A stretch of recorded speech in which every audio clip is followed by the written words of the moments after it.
क्या आप याद करते हैं उस समय को जब आसमान में बादल आते थे और हम बेफिक्र होकर उनके पीछे दौड़ लगाते थे, जब बारिश की पहली बूंदें गिरती थीं और हम खुशी से चिल्लाते थे, बारिश आ रही है। क्या वो मासूमियत, वो उमंग, वो ताजगी अब भी आपके और हमारे दिल में बसी है? इस वीडियो में हम बचपन की उन अद्भुत यादों की यात्रा करेंगे जब बादल हमारी दुनिया को जादुई बना देते थे। आइए मिलकर फिर से जीते हैं उन पलों को जब हर बादल एक नई कहानी लाता था और हर बारिश एक नई आशा।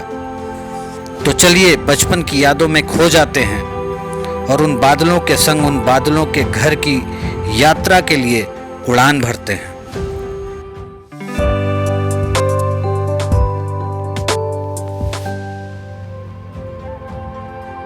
हम असम प्रांत के गुवाहाटी में फ्लाइट से उतरकर अब सीधे यात्रा कर रहे हैं शिलोंग की। शिलोंग मेघालय की राजधानी है।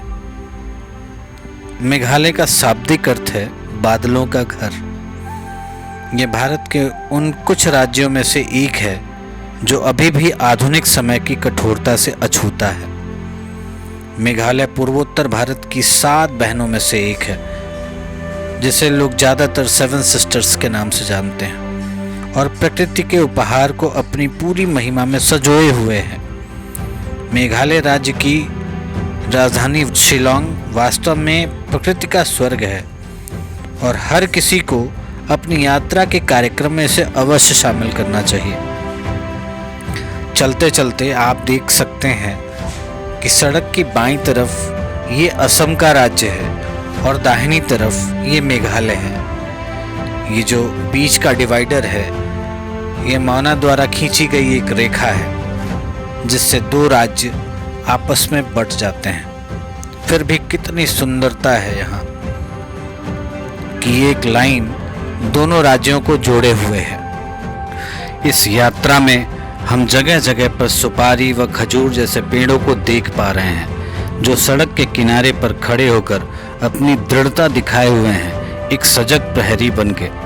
बहुत ही खूबसूरत नज़ारा। इस प्राकृतिक सुंदरता के बीच में यहाँ की खूबसूरती देख अनायास ही मुख से निकल पड़ता है, आहा मेघालय। सुबह का समय था तो एक जगह रुककर ब्रेकफास्ट किया गया। जहाँ पर हम ब्रेकफास्ट के लिए रुके थे वहाँ तमाम बाइकर्स दिखे जो अपनी इस मेघालय ट्रिप पर निकल रहे थे। हम महसूस कर पा रहे थे यहाँ से निकलने के बाद कि पहाड़ों पर चढ़ते समय तापमान गिर रहा है और हवाएं ठंडी हो रही हैं। चमकीले दृश्य, झिलमिलाती धाराएं, अद्भुत झरने और हिलती हुई लय मेघालय और इसकी राजधानी शिलोंग की भव्यता को समाहित करती है। शिलोंग शहर को भारत की रॉक राजधानी भी कहा जाता है। यह रॉक और फुटबॉल के शौकीनों का घर है और अपने समृद्ध संगीत परिदृश्य पर गर्व करता है। अपने आगंतुकों को गुलजार अनुभवों का गुलदस्ता पेश करते हुए मेघालय की राजधानी की यात्रा निश्चित रूप से सड़कों पर स्थानीय संगीत कार्यक्रमों को देखने, कैफे के माहौल को आजमाने, पानी के रोमांचकारी खेलों में शामिल होने और स्थानीय संस्कृति और व्यंजनों का अनुभव करने से भरी होगी। तो आइए करते हैं शिलोंग की पूरी यात्रा। गुवाहाटी से लेकर शिलोंग पहुंचने तक इन रास्तों में नज़ारों का आनंद लेते हुए धीरे धीरे हम आ पहुंचे हैं शिलोंग शहर में। शिलोंग में ऊंचे पहाड़, क्रिस्टल ब्लू झीलें, हरे भरे जंगल और शांत बेमिसाल आकर्षण है जो किसी और जगह नहीं। शिलोंग शहर पहुंचते ही शिलोंग शहर के प्रवेश द्वार पर एक शांत झील ने हमारा बहुत ज़ोरदार स्वागत किया। जलीय रोमांच और आरामदायक नाव की सवारी के लिए एक जगह, पक्षी देखने वालों और नाटकीय दृश्यों का आनंद लेने वालों के लिए ये जगह एक खजाना है। ये है उमियम झील। चारों तरफ पहाड़ियों से घिरी और आकर्षक सड़कों और पुलों से घिरी उमियम झील गुवाहाटी शिलोंग मार्ग को इस क्षेत्र में सबसे सुंदर मार्गों में से एक माना जाता है। यह झील तब बनी जब 60 के दशक की शुरुआत में एक जल विद्युत परियोजना के तहत उमियम नदी पर एक बांध बनाया गया था। उमियम झील उन लोगों के लिए पसंदीदा जगह बन गई जो इस परिदृश्य की प्रशंसा करने आते हैं। बगल में स्थित ऑर्किड लेक रिजॉर्ट एक सरकारी सुविधा है जहां पे आप रुक सकते हैं या बेहतरीन नज़ारों वाले रेस्तरां में कुछ खा सकते हैं। आप देख सकते हैं उमियम झील शिलांग का जल क्रीड़ा और नौका विहार का प्रमुख केंद्र है। Paddle boat, water scooter, speed boat उन लोगों के लिए भरपूर विकल्प है जो पानी में उतरना चाहते हैं। अगर आप सनसनीखेज नज़ारे देखना चाहते हैं तो उमियम झील के पास ढेरों विकल्प हैं। यहाँ कई सुविधाजनक स्थान हैं जहाँ से आप पानी और उसके पार की पहाड़ियों को कैद कर सकते हैं। हम धीरे धीरे पहुँच चुके हैं मेघालय के सबसे ऊंचे स्थान शिलांग पीक पे। ये शिलांग का सबसे ऊंचा स्थान है, लगभग 2000 मीटर पे। यहाँ पहुँचने का रास्ता वायुसेना बेस स्टेशन से होकर गुजरता है। चोटी पर जाने से पहले बहुत सारी सुरक्षा जांच और पहचान जांच की जाती है, इसलिए चूँकि चोटी वायुसेना की संपत्ति में आती है, इसलिए आपको एक वैध फ़ोटो पहचान पत्र यहाँ दिखाना पड़ता है। हालांकि इन सभी झंझटों के बाद शिलांग चोटी शिलांग शहर के लुभावने मनोरम 360 डिग्री दृश्य प्रस्तुत करती है। शिलांग चोटी के एक कोने में एक विशाल दूरबीन रखी गई है जिसके माध्यम से आगंतुक दूर की पहाड़ियों, झरनों और बांग्लादेश के मैदानों को देख सकते हैं। आप देख सकते हैं शिलांग पीक से पूरे शिलांग का ये नज़ारा बहुत ही खूबसूरत लगता है। धीरे धीरे अब हम वापस जा रहे हैं शिलांग शहर की ओर और वहाँ देखेंगे एलिफेंटा फॉल्स। हम आ पहुँचे हैं एलिफेंटा फॉल्स और यहाँ पहुँचते ही इसके परिसर में आते ही पता लगता है कि ये कितना खूबसूरत और सुंदर है। अंग्रेज़ों ने इस झरने का नाम एलिफेंट फॉल्स रखा था क्योंकि एक चट्टान के अलावा ये झरना हाथी जैसा दिखता था। लेकिन 1897 में भूकंप में यह नष्ट हो गया, जबकि मेघालयन क्षेत्र के अधिकांश झरने बारिश पर आधारित हैं और मानसून के कुछ महीने बाद सूख जाते हैं। एलिफेंट फॉल्स कभी नहीं सूखता। यद्यपि आप इसे मानसून या मानसून के तुरंत बाद के दौरान सबसे अच्छा पाएंगे क्योंकि अन्य महीनों में पानी का प्रवाह कम हो जाता है। एलिफेंट फॉल्स को 3 स्टेप फॉल भी कहा जाता है क्योंकि पानी 3 अलग अलग चरणों में गिरता है और जब आप पहाड़ी से नीचे जाते हैं तो 3 अलग अलग दृश्य होते हैं। पहले बिंदु पर पानी की एक बड़ी धारा एक सपाट पठार से नीचे गिरती, अन्य 2 स्तरों पर जाने के लिए सीढ़ियों से नीचे उतरना पड़ता है। दूसरा स्तर पहले झरने का विस्तार प्रतीत होता है और अंतिम स्तर सबसे सुंदर है जिसमें चट्टानों पर गिरता हुआ क्रिस्टल साफ पानी झाग जैसा प्रभाव पैदा करता है। तीसरे स्तर पर उतरते समय झरने की हल्की आवाज़ सुनी जा सकती है। यहाँ आने के बाद यहाँ की खूबसूरती आप अपनी आँखों में ही कैद कर सकते हैं। इन रेलिंगों से नीचे जाते समय जैसे लगता है कि हम प्रकृति की गोद में उतर रहे हैं और उसका आनंद ले रहे हैं। अब यहाँ से हम वापस जा रहे हैं अपने होटल। शिलांग में अपनी यात्राओं के दौरान कैंप, होम स्टे और लग्जरी होटलों में ठहरना ये तो आम बात है, लेकिन हम जहाँ ठहरने जा रहे हैं वो है हेरिटेज क्लब त्रिपुरा कैसल, जो कभी त्रिपुरा के शाही परिवारों के लिए गर्मियों का विश्राम स्थल हुआ करता था। ये एक खूबसूरत संपत्ति है जिसे शिलांग की अपनी यात्रा में ज़रूर ले आना चाहिए।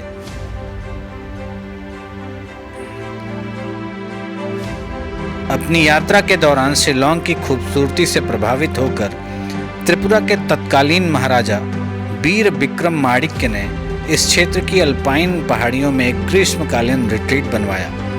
आज यह त्रिपुरा कैसल है जो एक हेरिटेज होटल है। जो सुस्वाद देवदार के पेड़ों और ऊंची पहाड़ियों के शानदार नज़ारे पेश करता है।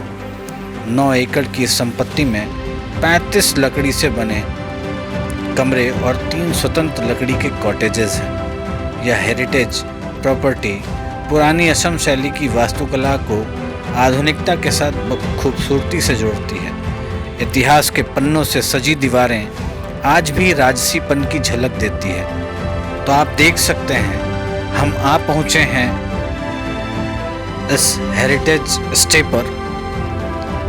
आपको दिखाते हैं अपने पूरे कमरे को। बहुत ही खूबसूरती से बनाया गया ये कमरा। लकड़ियों का सबसे ज़्यादा प्रयोग हुआ करता था पुराने समय में। ये देख सकते हैं, ये कमरे के ठीक बाहर का परिदृश्य है जो बहुत ही लुभावना लग रहा है। यहाँ आकर ही आभास होता है उस राजसीपन का जो उस समय के लोगों में था। जब हम इस कैसल के चारों ओर घूम रहे थे तो अतीत के राजाओं रानियों की कई कहानियाँ, किंवदंतियाँ और लोक कथाएं जीवंत हो जाती हैं। इस क्षेत्र को शाब्दिक रूप से बादलों का निवास कहा जाता है। यहाँ जिज्ञासाओं की भरमार है जो दुनिया भर से पर्यटकों को आकर्षित करती है। अपने कई प्राकृतिक और मानव निर्मित आकर्षणों के साथ शिलोंग पहाड़ियों की इस मुकुट में एक सच्चा गहना है। आप देख सकते हैं इस कैसल के चारों तरफ। हमें जब भी कैसल से रेस्टोरेंट जाना होता था तो ये छोटी सी कार, इसमें हम बैठ के रेस्टोरेंट या अगल बगल की प्रॉपर्टीज़ में जाते थे। बहुत ही सुंदर और नायाब व्यवस्था है और इसका खूब आनंद लिया हमने। शिलोंग आकर और यहाँ के लोकल बाज़ार में ना जाना शिलोंग के साथ नाइंसाफ़ी थी। रात काफ़ी हो चुकी थी लेकिन समय नहीं था, इसलिए हम इसी समय यहाँ के लोकल बाज़ार पुलिस बाज़ार जा रहे हैं। मज़ेदार स्मृति चिन्ह और मोमोज, टंगरिम्बाई और यहाँ के स्वादिष्ट स्ट्रीट फूड के लिए पुलिस बाज़ार जाए बिना शिलोंग की यात्रा अधूरी है। इस बाज़ार में खरीदी जा सकने वाली चीज़ों में पारंपरिक हस्तशिल्प, मेघालय के विशेष सामान, पारंपरिक परिधान, आभूषण और जैविक उत्पाद शामिल हैं। यह बाज़ार जास्टर शिलोंग से सिर्फ 12 मिनट की ड्राइव पर स्थित है। शिलोंग का सबसे पुराना बाजार, बड़ा बाजार, जिसे लेवदुह के नाम से भी जाना जाता है, मुख्य रूप से महिला विक्रेताओं द्वारा चलाया जाता है। आगंतुक जैविक और ताज़ा उपज, मसाले, विदेशी फल, परिधान, हस्तशिल्प और बहुत कुछ खरीदा जा सकता है यहाँ से। इसके अलावा यहाँ का स्ट्रीट फूड जिसमें पुसाव, पुखलेन, पुमालोई शामिल है। जो नॉन वेजिटेरियन हैं उनके लिए यहाँ काफ़ी कुछ डिशेज़ हैं। आगंतुकों को आकर्षित करने का एक और कारण है, यह केंद्र से सिर्फ 11 मिनट की ड्राइव पर स्थित है। हम आ पहुँचे हैं सुबह के ब्रेकफास्ट के लिए इस कैसल के रेस्टोरेंट में। आप देख सकते हैं कैसल के चारों तरफ कितनी खूबसूरती है और इस कैसल की सड़कें इतनी खूबसूरती से बनाई गई हैं जिस पे चलते चलते पैर नहीं थकते।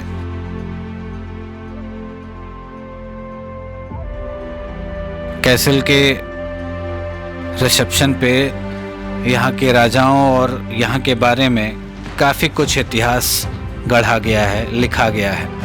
ये है यहाँ के राजा की तस्वीर।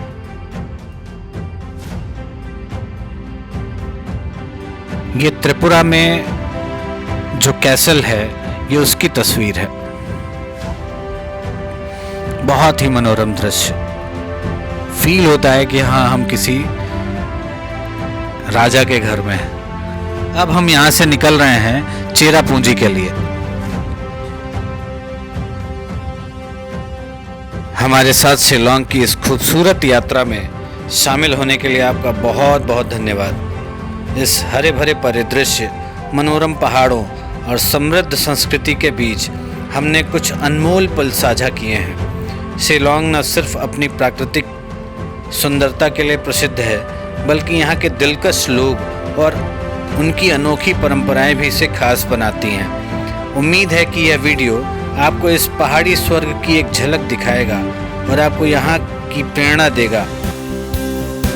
आइए करते हैं मेघालय की आगे की यात्रा और चलते हैं अगले पड़ाव की ओर। मेघालय, जिसे बादलों का देश भी कहा जाता है, यहाँ की खूबसूरती और शांति हम सबको मंत्रमुग्ध कर देती है। यहाँ के हर कोने, हर पहाड़, हर झील अपनी एक कहानी सुनाता है। छांव से भरी है यहाँ की दोपहर। मेघालय की पहाड़ियाँ खुद है एक सफ़र। हर झील, हर नदी बोलती है कहानियाँ। यह ज़मीन है सपनों की, यह है ऊपर वाले की निशानियाँ। आज हम उन्हीं में से एक डॉकी नदी की सुंदरता को देखने, समझने और एहसास करने जा रहे हैं। डॉकी नदी। शिलांग से डॉकी की खूबसूरत यात्रा एक अनोखी और आकर्षक यात्रा है, जो हमको मेघालय की अनोखी प्राकृतिक और सांस्कृतिक चट्टानों से रूबरू कराती है। इस यात्रा में हमको पहाड़ों की ऊंचाइयों से लेकर साझा नीले पानी वाली नदी तक के अद्भुत दृश्य देखने को मिलते हैं। मेघालय की राजधानी शिलांग है, जहां से डॉकी तक की दूरी लगभग 80 किलोमीटर है और यह यात्रा लगभग 2 से 3 घंटे में पूरी होगी। इस यात्रा में हमको मेघालय की रंगीन सड़कें, हरे भरे पहाड़ और तमाम घाटियां देखने को मिलेंगी। तो चलिए करते हैं इस पूरी यात्रा को और आनंद लेते हैं।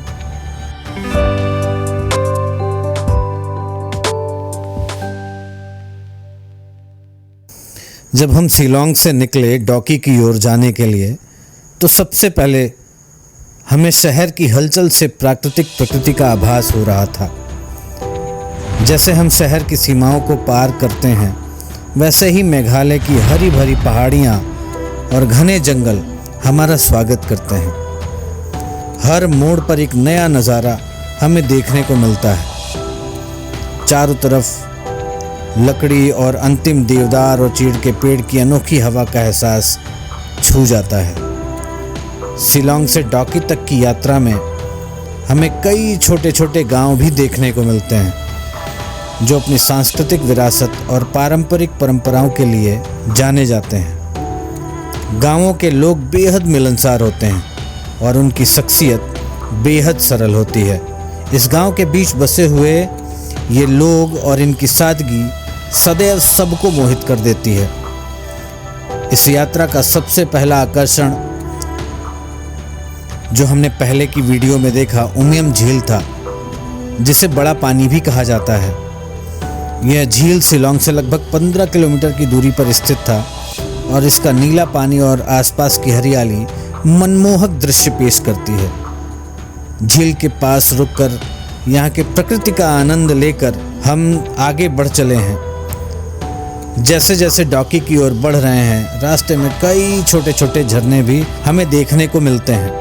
यहाँ के नज़ारों को अपने कैमरे में कैद कर सकते हैं। पहाड़ों के तटों से नीचे और नीचे की ओर घाटियाँ और हरे भरे जंगल दिखाई देते हैं। मेघालय के एडवेंचर्स पर यात्रा करना मानो एक पोस्टकार्ड जैसी दुनिया में बदलाव है, जहां हर दृश्य हमारी आंखों को सच्चा और मन को पक्का बना देती है। यह यात्रा केवल प्राकृतिक सौंदर्य से परिपूर्ण ही नहीं, बल्कि यहाँ के लोग और पर्यावरण के प्रति उनका दृष्टिकोण भी प्रेरणाप्रद है। इन सड़कों पर चलते चलते मेघालय की सड़कों पर बारिश होना स्वाभाविक है। बारिश के बाद जैसे ये बादल अपने हाथों से छूने की कोशिश कर रहे हों। बहुत ही सुंदर वातावरण है। देखने पे बहुत ही सुकून महसूस हो रहा था। लग रहा था हम बादलों के अंदर अब धीरे धीरे उनके घर में जा रहे हैं। ये जो अनुभूति थी, मैं इसको शब्दों में बयान नहीं कर सकता। शायद आप मेरे शब्दों को समझ सकते हैं। चारों तरफ सिर्फ सफ़ेद ही सफ़ेद धुआं सा, और उसके बीच में हम गाड़ियों में बैठ के उस सफ़ेदी को चीरते हुए आगे बढ़ रहे थे। ऐसा दृश्य मैंने कभी पहले नहीं देखा था। जैसे जैसे हम पहाड़ों की ऊंचाइयों पर पहुंचते हैं, बादल हमारे चारों ओर छा जाते हैं। यह अनुभव हमको एक अलग ही दुनिया में ले जाता है।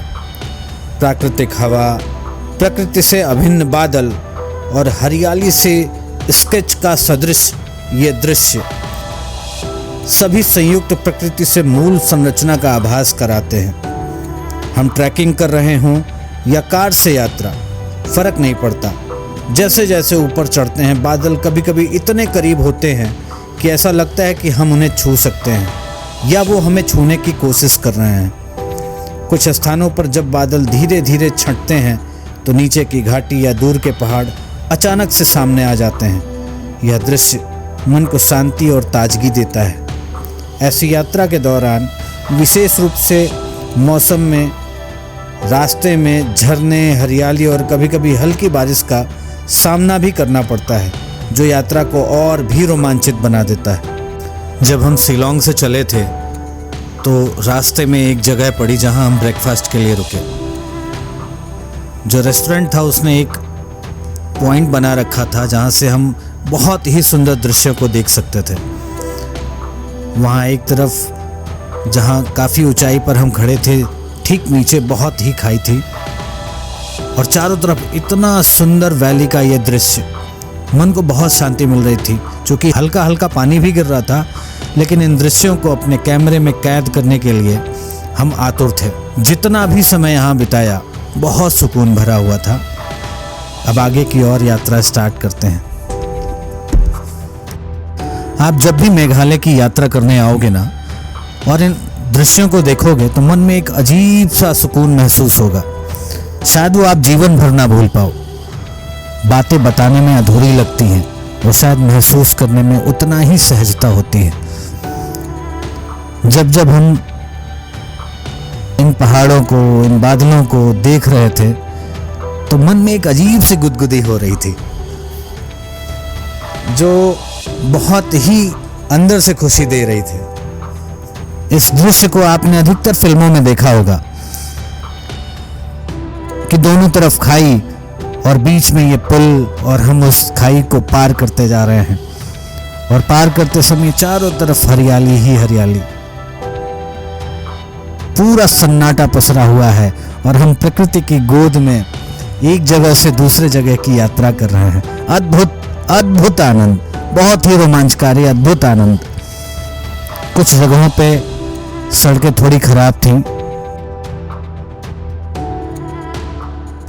धीरे धीरे हम डॉकी नदी के पास पहुंचने वाले थे, लेकिन डॉकी नदी पहुंचने से पहले ही डॉकी नदी के रास्ते का जो दृश्य था ना, वो अद्भुत था। दोनों तरफ पौधे, पेड़, और वो पेड़ पूरी सड़क को अपनी गोद में लिए हुए थे और हम उनके बीच से पूरी यात्रा कर रहे थे। हम लोग शहरों में इस फर्न नाम की प्रजाति के जो पेड़ थे, ये काफ़ी खोजने पे और बहुत सहूलियत से रखने पे इन्हें बचा के हम लोग रखते हैं, लेकिन यहाँ की सड़कों पर, यहाँ के पहाड़ों पर अनायास ही जमे हुए थे, जैसे ये फर्न का घर हो। आप देख सकते हैं अब हम धीरे धीरे डॉकी नदी के पास पहुंचने वाले हैं। डॉकी नदी पहुंचने से पहले ही एक छोटी सी दुर्घटना हो चुकी थी, जहां पे एक बस पलट गई थी। हमें थोड़ा सा टाइम लगा यहाँ, और फिर भी हम यहाँ पर रुककर चारों ओर के दृश्यों को देख रहे थे। जो उस पार दिखाई दे रहा है नदी के उस पार, वो बांग्लादेश है और नदी के इस पार ये भारत है। दो देशों को बांटती हुई ये नदी एक बहुत ही मनोरम दृश्य प्रदान करती है। हम अक्सर कैलेंडर पर खूबसूरत जगहों की तस्वीरें देखते हैं और उन खूबसूरत जगहों के वास्तविक अस्तित्व के बारे में काफ़ी आशावादी हो जाते हैं, लेकिन वहां जाने के बाद हमारी उम्मीदें अक्सर टूट जाया करती हैं, क्योंकि हमें वह जगह हमारी उम्मीदों के मुताबिक नहीं मिलती। लेकिन डॉकी ऐसा कोई भी भ्रम नहीं आने देता। यहाँ आने के बाद डॉकी की मनोरम सुंदरता फिल्म और वास्तविकता दोनों में ही मंत्रमुग्ध कर देने वाली है। पूर्वोत्तर भारत में स्थित मेघालय के मध्य में एक अनोखा शहर, जो निश्चित रूप से याद किया जाता है और याद किया जाएगा। जैंतिया हिल्स के पश्चिम में स्थित दावकी बांग्लादेश के साथ भारत की सीमा के रूप में भी भारत की सीमा के रूप में भी खड़ा है। हरे भरे पहाड़, क्रिस्टल साफ पानी और भरपूर मात्रा में ताज़ी हवा का आनंद लेने के लिए यहाँ पर्यटक अक्सर आया जाया करते हैं। प्रकृति की खूबसूरती के अलावा यह खनिज संपदा से भी समृद्ध है। यहाँ कोयला खदान के साथ साथ चूना और पत्थर का भंडार भी है, जो इसे बांग्लादेश के साथ भारत का एक अंतर्राष्ट्रीय व्यापार बिंदु बनाता है। दिलचस्प बात यह है कि डाउकी में एक ऐसा मार्ग है जो उसे सीधे बांग्लादेश के दूसरे छोर से जोड़ता है। डाउकी में उमंगोट नदी अपनी क्रिस्टल साफ पानी के साथ शानदार है और इसकी स्पष्टता के कारण कोई भी नीचे की चट्टान को देख सकता है। इसके अलावा यह नदी दोनों देशों के लिए मछली पकड़ने के मैदान के रूप में भी काम करती है। 1932 में अंग्रेजों द्वारा बनाया गया डॉकी सस्पेंशन ब्रिज नदी के ऊपर लटका हुआ है, जो फोटोजेनिक कैप्चर के लिए काफ़ी है। नदी के मुख्य बिंदु तक पहुंचने के लिए पुल को पार करना पड़ता है। डाउकी दो प्रमुख पहाड़ियों जैंतिया हिल्स और खासी हिल्स का संपर्क बिंदु भी है। गर्मियों के महीनों के दौरान औसत तापमान 12 डिग्री सेल्सियस से 30 डिग्री सेल्सियस के बीच रहता है। हालांकि आसमान साफ होने के कारण इन जगहों पर घूमने के लिए आदर्श समय है, लेकिन गर्मियों की दोपहर अक्सर पसीने से भरी होती है। हम जिस समय आए थे उस समय मानसून का समय था। बादलों का घर कहे जाने वाले मेघालय में मानसून के समय सबसे ज़्यादा बारिश होती है। ऐसा इसलिए भी क्योंकि इस जगह पर दुनिया की दो सबसे ज़्यादा बारिश वाली जगहें हैं, मौसिनराम और चेरापूंजी, जिसकी आगे हम यात्रा करेंगे। इस समय बारिश की फुहारों से हरियाली निखर कर सामने आती है, लेकिन लगातार बारिश की वजह से अक्सर सैर सपाटा करने में दिक्कत होती है। Camping, trekking, kayaking, cliff jumping, snorkelling अगर आपकी यात्रा कार्यक्रम का हिस्सा है तो यह आपके लिए सबसे अच्छी जगह है। कैंप में विशाल आउटडोर जगहें हैं जो जोड़ों और परिवारों के लिए एकदम सही अवकाश निवास प्रदान करती है। कैंप साइट में ताज़ा आउटडोर भोजन, दोस्ताना गाइड भी उपलब्ध है। प्रकृति स्वर्ग होने के अलावा डाकी में और भी बहुत कुछ है जो उन लोगों के लिए जो गतिविधियों की तलाश में है। यहाँ कुछ ऐसी भी जगहों के बारे में बताया गया है जिन्हें आपको बिल्कुल भी मिस नहीं करना चाहिए। उनमें से एक है उमंगोट नदी में नौका विहार, मावलिंगनोंग की यात्रा, जो हम आगे करेंगे। बांग्लादेश सीमा पर लोग जा सकते हैं और वहाँ की सीमाओं को देख सकते हैं। एक तरह से डाउकी भारत की मुख्य धारा से थोड़ा कटा हुआ है और हमें लगता है कि इसका मुख्य कारण इसकी चरम स्थिति और बुनियादी ढांचे की कमी है। यह स्थान बड़े शहरों से भी थोड़ा दुर्गम है क्योंकि वहाँ पहुँचने में कम से कम 5 से 6 घंटे लगते हैं। साथ ही बड़ी संख्या में पर्यटकों का स्वागत करने के लिए वहाँ पर्याप्त आवास भी नहीं है। हमारे विचार से यह एक छुपे हुए आशीर्वाद की तरह है। इस सरल कारण से आप यहाँ प्रकृति का दोहन होते नहीं देखते हैं, जबकि प्राकृतिक सुंदरता के अन्य स्थान यहाँ सूचीबद्ध हैं। डाउकी की साफ झील में वह सब कुछ है जो एक बार आवश्यक बुनियादी ढांचे का ध्यान रखने पर भारी भीड़ खींचने के लिए ज़रूरी है। हमें पूरा यकीन है कि यह समय की बात है कि यह जगह पर्यटकों के आकर्षण का केंद्र बन जाए और बड़ी संख्या में पर्यटकों को आकर्षित करे। और जाहिर है कि इसके साथ ही शहरीकरण और प्रकृति का विनाश भी हो रहा है। जब तक इस जगह पर जाने और इसके सबसे प्राकृतिक रूप का अनुभव करने का सुनहरा मौका न चूकें। मेरा विश्वास करें, भारत में ही नहीं बल्कि पूरी दुनिया में ऐसी बहुत सी जगहें नहीं हैं। तो फिर क्यों इंतज़ार करना। देखते रहिए इस वीडियो को और महसूस करिए अपने हृदय में यहाँ की तमाम सुंदरता और यहाँ की प्राकृतिक एहसास को, और बनाइए कभी कार्यक्रम मेघालय की यात्रा का।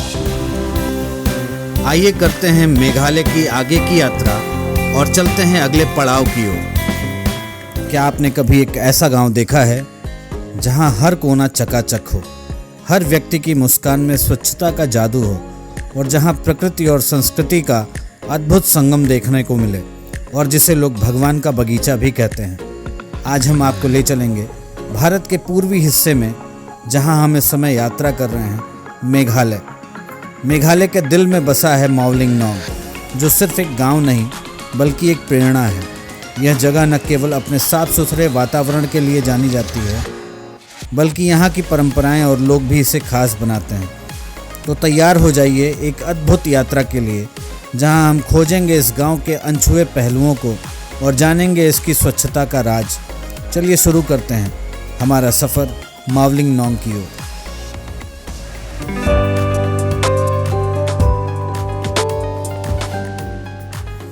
मित्रों, इस समय हम मेघालय की यात्रा पर हैं और आपने पिछली वीडियो में देखा कि दाउकी, जो कि मेघालय के पश्चिम जयंतिया हिल्स जिले में एक बेहतर और खूबसूरत जगह है। ये शहर अपने पारदर्शी पानी के लिए मशहूर है, जो इतना साफ है कि नीचे तक सब कुछ दिखाई देता है। दाउकी का उमंगोट नदी इतनी मशहूर है कि यहाँ पर नाव की सवारी ऐसे लगती है जैसे नाव हवा में तैर रही हो। आज हम दाउकी से बढ़ रहे हैं चेरापूंजी की ओर, जहाँ पे हम एशिया के सबसे साफ गांव की यात्रा करेंगे, जिसका नाम है मावलिंग नोंग। दाउकी से मावलिंग नोंग का सफ़र वो अनुभव कराता है जो प्रकृति प्रेमियों के लिए एक सपने का समान होता है। जैसे ही हम दाउकी छोड़ते हैं, हमारे चारों ओर हर तरफ घनी हरियाली का समुद्र दिखाई देता है। यहाँ के पहाड़ों पर घने सदाबहार जंगल हैं, जिन्हें देखकर लगता है कि मानव हाथ यहाँ तक नहीं पहुँच पाया है। पेड़ों के घने जंगल, ऊपर बिखरे हुए छोटे छोटे रंग बिरंगे फूल एक जीवित रंगोली का अनुभव कराते हैं। हरी भरी घास से ढकी हुई ज़मीन, नदियों के किनारे बदलती छाएं और बारिश के बाद चमकते पौधे एक अलग ही प्रकृति का अनुभव देते हैं। इस सफ़र के दौरान हमें बारिश की सुखद बूंदें और हल्की ठंडी हवा का अनुभव हुआ, जो यहाँ के मौसम को और भी सुहावना बना देती है। जंगल की गहराइयों से होकर गुजरती हुई सड़क पर हर तरफ घने पेड़ और बेल बूटे हैं, जो प्रकृति के सुंदर दृश्य और शुद्ध हवा का आनंद देने में सक्षम है। दाउकी से चलकर आगे बढ़ते हुए हर मोड़ पर बदलती हुई हरियाली के रंग दृश्यों को और भी सुंदर और मनोरम बना देते हैं। यहाँ के जंगल के पेड़, उनकी घनी शाखाएं और उन्हें छूते हुए रंग बिरंगे फूल यात्रा के दौरान हर कदम पर नई रोशनी और सुखद अनुभव प्रदान करते हैं। आप ये देख सकते हैं, इस रास्ते पर चलते हुए हमारे चारों तरफ सुपारी के पेड़, खजूर के पेड़ अत्यंत मनोरम प्रतीत हो रहे हैं। बीच बीच में कई सारे झरने हैं, पानी बरस रहा था और ये दिखाई दे रहा है बांग्लादेश बॉर्डर है। सीमाएं रंगीन काल्पनिक ढांचे में बंधी होती हैं, असल में वे जीवन के रंग बिरंगे पैटर्न हैं। सीमा चौकियों पर स्थित, जहां सुरक्षा बल की निगरानी होती है, यह याद दिलाया जाता है कि भौतिक सीमाएं हैं, लेकिन मन की सीमाएं कहाँ हैं। यहाँ लोग एक दूसरे की मेहमान नवाजी करते हैं, स्थानीय उद्यमियों से मिलते हैं और सांस्कृतिक त्योहारों में भाग भी लेते हैं। हम आ पहुँचे हैं मावलिंग नोंग गाँव। मेघालय में स्थित मावलिंग नोंग को भगवान का अपना बगीचा कहा जाता है और इसके अपने कई कारण हैं। इस जगह को 2003 में एशिया के सबसे स्वच्छ गांव की उपाधि से सम्मानित किया गया था। स्वच्छता इसका प्रमुख प्रमाण है, लेकिन इसके अलावा भी यहाँ बहुत कुछ है। 100% साक्षरता दर से लेकर महिलाओं के लिए भी यहाँ काफ़ी कुछ किया गया है। चलिए आज जानते हैं मावलिंग नोंग गांव को आखिर किन वजहों से एशिया का सबसे स्वच्छ गांव कहा जाता है। जैसे ही हम पहुँचे, बारिश बहुत हो रही थी। बारिश की वजह से काफ़ी कुछ चीज़ें अस्त व्यस्त थीं। हमने वहीं से एक रेनकोट लिया और आगे बढ़े। बताया जाता है कि 1988 के आसपास इस गांव का ये हाल था कि यहाँ हर सीजन में महामारी फैलती थी, जिस वजह से लोगों की जान भी जाती थी। इस समस्या से निपटने के लिए रिशोत खोंगथोरम नाम के एक टीचर ने गांव के लोगों को स्वच्छता के बारे में जागरूक किया। पहले तो उन्हें इस मुहिम को लेकर काफ़ी संकोच हुआ, लेकिन बाद में उन्होंने अपने बच्चों की जान बचाने के लिए इसे पूरी तरह से अपना लिया। स्वच्छता के लिए एक समिति का गठन हुआ और इस तरह से गांव के लिए एक अभियान बन गया। गांव के लोगों ने समिति के बात मानते हुए जानवरों को घरों में बांधना शुरू कर दिया। फिर चाहे वो पालतू जानवर हों या आवारा, हर जगह जगह गंदगी को फैलने से रोकने के लिए उन्हें घरों में एक जगह दी गई। साथ ही लोगों ने घरों में ही शौचालय बनाने शुरू कर दिए। आज 100 में से लगभग 95 घरों में टॉयलेट है। घरों से निकलने वाले कूड़ों को एक जगह पर एकत्र करना शुरू कर दिया। ऑर्गेनिक और इनऑर्गेनिक कचरे को रखने के लिए कंपोस्ट पिट और बांस के खास बॉक्स रखे गए ताकि बाद में इन्हें रिसाइकिल किया जा सके। इस गांव में हर उस प्लास्टिक पर बैन है जिसे आसानी से रिसाइकिल नहीं किया जा सकता। इसके अलावा गांव की हवा को प्रदूषण मुक्त बनाने के लिए यहाँ धूम्रपान करना भी बैन है। यही नहीं, अगर कोई स्मोक करते हुए दिखता भी है तो उस पर जुर्माना लगाया जाता है। साथ ही यहाँ अगर किसी को रास्ते में कूड़ा पड़ा हुआ दिखाई देता है तो वो उठाकर उसे कूड़े में डालने की जिम्मेदारी समझते हैं। मावलिंग नांग गांव के सबसे लोकप्रिय आकर्षणों में से एक द स्काई व्यू है, जो काफ़ी खूबसूरत स्थान है। इस साइट में एक देखने का टावर है जो 75 फीट ऊंचा है और पूरी तरह से बांस से बना है। गांव भारत बांग्लादेश सीमा पर स्थित होने की वजह से आप टावर के ऊपर से बांग्लादेश देख सकते हैं। इस स्थान पर प्रवेश शुल्क मात्र 10 रुपये प्रति व्यक्ति है, जो बदले में आपको एक अमूल्य अनुभव प्रदान करेगा। यह जगह परिवार वालों के साथ पिकनिक मनाने के लिए एकदम बेस्ट है। मावलिंग नोंग में आप जो खाना खाएंगे उसकी सबसे अच्छी बात यह है कि यह सब ऑर्गेनिक रूप से उगाई गई सब्जियों का उपयोग करके तैयार किया जाता है। स्वाद के लिए शाकाहारी और मांसाहारी व्यंजनों की आपको यहाँ एक अच्छी खासी वैरायटी देखने को मिल जाएगी। इस गांव में एक समुदाय आधारित इको टूरिज्म पहल है जिसने गांव की स्वच्छता को बनाए रखने में सामूहिक प्रयास किया है।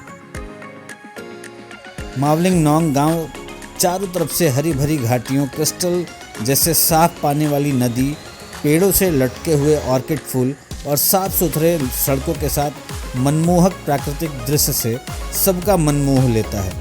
इस गांव का मुख्य व्यवसाय कृषि है। यहाँ का मुख्य फसल सुपारी है। अनानास और लीची की फसल गर्मियों में खास तौर पर की जाती है। इसका निर्यात भी किया जाता है। यहाँ की आबादी में ज़्यादातर ईसाई वर्ग और खासी जनजाति के लोग हैं। यहाँ कई देखने लायक जगह हैं जिनका लुत्फ पर्यटक उठा सकते हैं। मावलिंग नांग एक छोटा सा गांव है जिसकी जनसंख्या लगभग 800 से 1000 की है। यह गांव खुशनुमा वातावरण और हरियाली से भरा हुआ है। गांव के लोग मुख्यतः कृषि पर निर्भर हैं और यहाँ की मिट्टी बहुत उपजाऊ है। गांव की खासियत यह है कि यहाँ हर जगह साफ सफाई का ध्यान रखा जाता है। जब आप यहाँ आएंगे तो आपको ऐसा महसूस होगा कि आप किसी जादुई जगह पर हैं। यहाँ के लोग बहुत मेहमान नवाज हैं और आपको हमेशा मुस्कान के साथ स्वागत करेंगे। मावलिंग नांग को भारत का सबसे स्वच्छ गांव के रूप में जाना जाता है। यहाँ की स्वच्छता का राज वास्तव में गांव के लोगों के सामूहिक प्रयासों में निहित है। हर सुबह गांव के लोग मिलकर सफाई करते हैं। यह उनके लिए केवल एक आदत नहीं बल्कि उनका जीवन जीने का तरीका है। जब आप गांव में चलते हैं तो आपको कहीं भी कचरा नहीं दिखाई देगा। यहाँ के लोग प्लास्टिक का इस्तेमाल नहीं करते और कचरे का निपटान बहुत व्यवस्थित ढंग से किया जाता है। सभी घरों के बाहर कचरे के लिए अलग अलग डस्टबिन होते हैं ताकि वे आसानी से कचरे का निपटान कर सकें। मावलिंग नांग के लोग पर्यावरण के प्रति बेहद जागरूक हैं। यहाँ की शिक्षा प्रणाली भी पर्यावरण संरक्षण पर केंद्रित है। बच्चों को बचपन से ही यह सिखाया जाता है कि कैसे प्राकृतिक संसाधनों का सही उपयोग किया जाए। गांव में जैविक खाद का प्रयोग किया जाता है जिससे फसलों की गुणवत्ता भी बढ़ती है। यहाँ के लोग अपने बागों में फूल, फल और सब्जियाँ उगाते हैं जो न केवल उनके खाने के लिए बल्कि गांव के सौंदर्य के लिए भी महत्वपूर्ण है।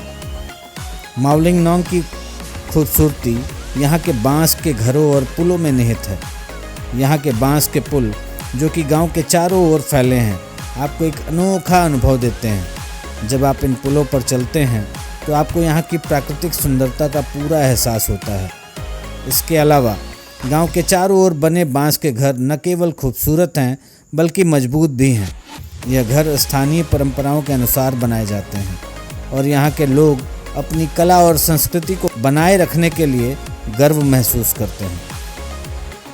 मावलिंग नोंग की संस्कृति बेहद समृद्ध है। यहाँ के लोग अपने त्योहारों और परंपराओं को बड़े धूमधाम से मनाते हैं। उनका प्रमुख त्यौहार सेनरन है, जो फसल के मौसम की खुशियों को मनाने के लिए मनाया जाता है। इस दौरान लोग अपने पारंपरिक वस्त्र पहनते हैं और संगीत और नृत्य का आयोजन करते हैं। यह न केवल एक उत्सव होता है, बल्कि गांव की एकता और सामंजस्य का भी प्रतीक है। आप यहाँ के स्थानीय व्यंजन जैसे कि पीटा, ट्यूफ का स्वाद लेना न भूलें। यहाँ खाने में ताजगी और प्राकृतिकता का एक अलग ही अनुभव होता है। गांव के लोगों से बातचीत करने पर हमें पता चलेगा कि उनका जीवन कितना सरल और खुशहाल है। यहाँ के लोग हमेशा एक दूसरे की मदद करते हैं और उनकी मेहमान नवाजी का कोई जोड़ नहीं है। जब आप यहाँ आएंगे तो आपको ऐसा लगेगा कि आप परिवार के बीच हैं। एक स्थानीय निवासी ने हमें बताया कि हम अपने गांव को साफ सुथरा रखने के लिए मेहनत करते हैं, क्योंकि यह हमारी पहचान है। इस प्रकार गांव के लोगों को दृढ़ संकल्प और एकता उनकी सफलता का मुख्य कारण है। मावलिंग नोंग केवल स्वच्छता के लिए ही नहीं, बल्कि इसके प्राकृतिक सौंदर्य के लिए भी प्रसिद्ध है। यहाँ के झरने और पहाड़ आपको अपनी ओर आकर्षित करते हैं। आप यहाँ ट्रैकिंग और हाइकिंग का आनंद भी ले सकते हैं और प्रकृति के करीब आने का अनुभव कर सकते हैं। गांव के चारों ओर बिखरे हुए हरे भरे पेड़ और पहाड़ आपको एक अद्भुत शांति प्रदान करते हैं। अगर आप प्रकृति प्रेमी हैं तो यह जगह आपके लिए स्वर्ग से कम नहीं है। तो दोस्तों, अगर आप शांति और स्वच्छता का अनुभव करना चाहते हैं तो मावलिंग नोंग ज़रूर आएँ। यह केवल एक यात्रा नहीं, बल्कि एक सीख है कि हम अपने पर्यावरण और समाज को कैसे बेहतर बना सकते हैं।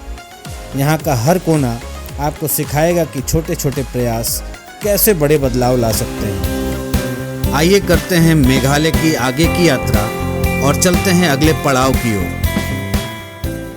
क्या आपने कभी सोचा है कि प्रकृति अपनी खूबसूरती में कितनी रहस्यमयी हो सकती है? चलिए आज हम आपको ले चलते हैं एक ऐसी जगह पर जहां धरती के गर्भ में छिपा है एक अनोखा संसार।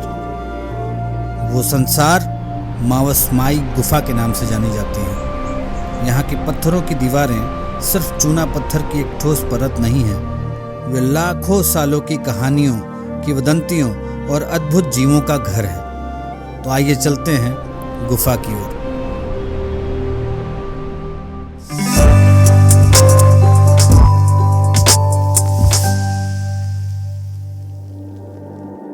मेघालय घूमने के लिए झरने, घास के मैदान और चेरी के फूल ही एकमात्र कारण नहीं है। मेघालय के अपनी अगली यात्रा पर हमने यात्रा कार्यक्रम में तंग जगहों में भी रहना शामिल किया है। हम मेघालय की अद्भुत गुफाओं के बारे में बात कर रहे हैं। ऐसी ही एक गुफा चेरापूंजी में मावसमाई गुफा है। भारत की कुछ सबसे लंबी, सबसे बड़ी और सबसे गहरी गुफाएं मेघालय में ही हैं। मेघालय में आज तक करीब करीब 980 गुफाओं के बारे में पता लगाया जा चुका है।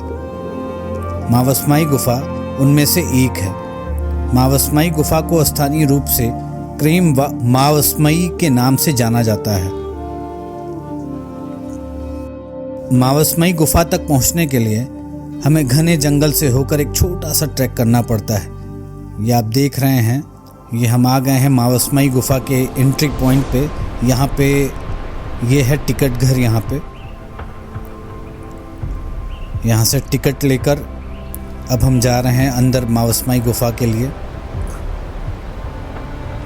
मावसमाई चेरापूंजी के लोकप्रिय आकर्षणों में से एक है। दुनिया की सबसे लंबी गुफा क्रेम लियाट प्राह की तुलना में यह गुफा बहुत छोटी है। जहां क्रेम लियाट प्राह कठिन लग सकता है, वहीं मावसमाई शुरुआती लोगों के लिए काफ़ी आसान है। आगंतुकों को 20 रुपये का भुगतान करना होता है और कैमरे के लिए अलग से कुछ रुपए अतिरिक्त शुल्क लिया जाता है। हम ये चढ़ाई कर रहे हैं मावसमाई गुफा के लिए। मावसमाई गुफा का प्रवेश द्वार बहुत बड़ा है।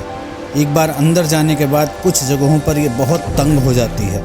कुछ जगहों पर तो आपको रेंग कर चलना भी पड़ेगा।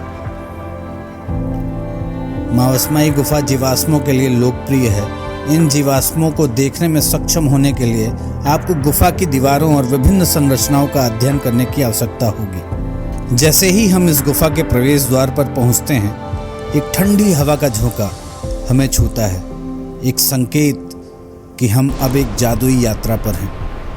यहाँ हर कदम पर हमको मिलेगी प्राकृतिक सुंदरता और रहस्यमयता जो सबको मंत्रमुग्ध कर देती है। तो तैयार हो जाइए, क्योंकि हम इस अद्भुत गुफा की गहराइयों में उतरने जा रहे हैं, जहाँ हर मोड़ पर एक नया आश्चर्य हमारा इंतज़ार कर रहा है।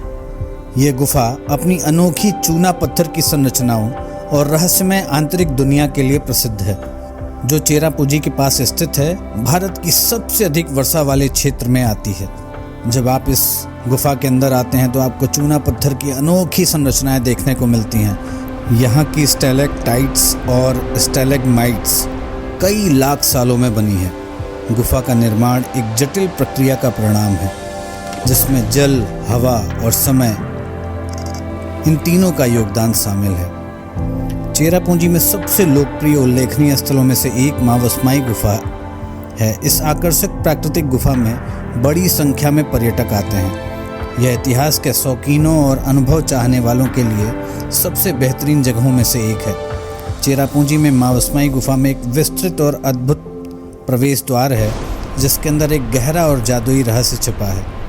गुफा की चूना पत्थर की संरचना निसंदेह सबको आश्चर्यचकित कर देती है। गुफा में प्रवेश करते हुए गुफा की छतों से लगातार पानी टपकता हुआ सब देख सकते हैं और स्टैलेक्टाइट्स और स्टैलेग्माइट्स का निर्माण देख सकते हैं। इसके अलावा शानदार अवलोकन के साथ हम यह भी ध्यान रख सकते हैं कि कैसे छत और गुफा के फर्श को प्रसिद्ध स्तंभों को विकसित करने के लिए एक साथ जोड़ा गया है। इसके अलावा गुफा के कुछ उद्घाटन काफ़ी बड़े हैं, लेकिन कुछ इतने छोटे हैं कि किसी को घुटने टेक कर अपना सिर मोड़ना पड़ता है। हालांकि प्रवेश द्वार काफ़ी बड़ा है, लेकिन निकास छोटा है। मावस्मई पतन चेरापूंजी में होना एक अद्भुत आनंद है। तस्वीरें लेना कोई नहीं भूलता, क्योंकि जीवन में ये मौका बार बार नहीं आता। चेरापूंजी में साल भर बारिश होती रहती है, इसलिए साल के किसी भी समय यहाँ आसानी से जाया जा सकता है।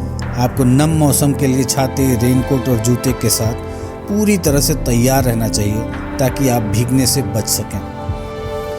जब हम गुफा के अंदर जा रहे थे तो कुछ दूर तक तो ठीक था। काफ़ी लोग बहुत उत्साहित थे, बहुत ये संरचना देखने को पहली बार मिल रही थी।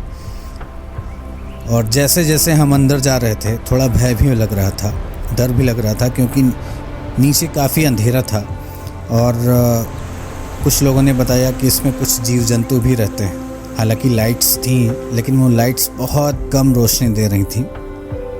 आप देख सकते हैं वीडियो में कि काफ़ी लोग फ़ोटो खिंचाने के लिए काफ़ी उत्साहित थे, लेकिन हमें तो इन दीवारों को, इन शिलाओं को देखने में ही आनंद आ रहा था। फिर भी कैमरे से मैंने काफ़ी कोशिश की है कि मैं आपको बारीकी से इन गुफाओं को दिखा सकूं। इन संरचनाओं को देखते हुए ये महसूस हो रहा था कि ऐसी संरचना बनने में कितना समय लगा होगा, अंदाज़ा भी नहीं लगाया जा सकता। अब हम गुफा से बाहर निकल चुके हैं।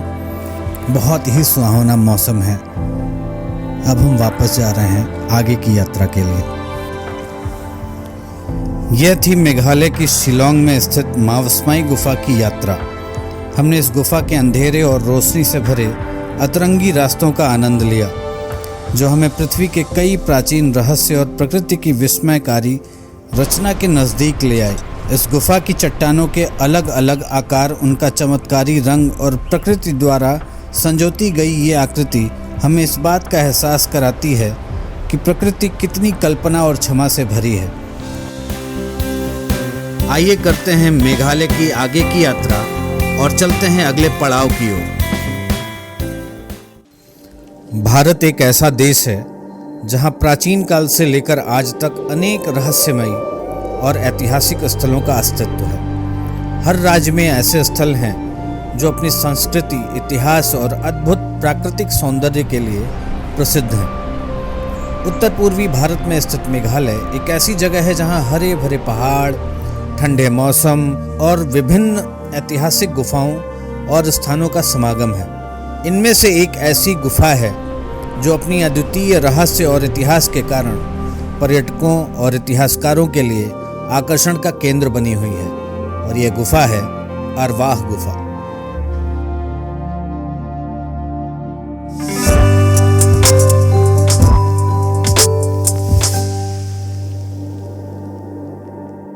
अरवाह गुफा मेघालय के पूर्वी खासी पहाड़ी क्षेत्रों में स्थित है। ये गुफा न केवल अपनी प्राकृतिक सुंदरता और भूतकाल से जुड़ी रहस्यमयी कहानियों के लिए प्रसिद्ध है, बल्कि इस गुफा का ऐतिहासिक और सांस्कृतिक महत्व भी बहुत गहरा है। अरवाह गुफा का नाम सुनते ही लोगों के मन में कई तरह के सवाल उठते हैं। क्या यह गुफा एक प्राचीन ध्यान स्थली थी, या यहाँ कभी साधु या तपस्वी ध्यान किया करते थे? क्या इस गुफा में कुछ अदृश्य शक्तियां मौजूद हैं? इन सवालों के जवाब वहां जाकर ही मिलेंगे। आप देख सकते हैं कि यह गुफा किस तरह के पहाड़ों के बीच स्थित है। यह गुफा हरे भरे पेड़ों और शांत वातावरण से घिरी हुई है। ऐसा माना जाता है कि यह गुफाएं पहाड़ों के बीच स्थित हैं और गुफा हजारों साल पुरानी है। यहाँ कई पर्यटक आते रहे हैं, लेकिन इस गुफा की वास्तविक गहराई को समझना आज भी एक चुनौती है। यह गुफा चेरापूंजी के पास में स्थित है और खासी पर्वत श्रृंखला का हिस्सा है। मेघालय को बादलों के घर के नाम से भी जाना जाता है, और यहाँ का मौसम हमेशा ही खुशनुमा और ठंडा रहता है। अरवाह गुफा पहुँचने के लिए शिलोंग शहर से लगभग 45 किलोमीटर दूर चलना पड़ता है। अब तो काफ़ी अच्छे रास्ते बन चुके हैं।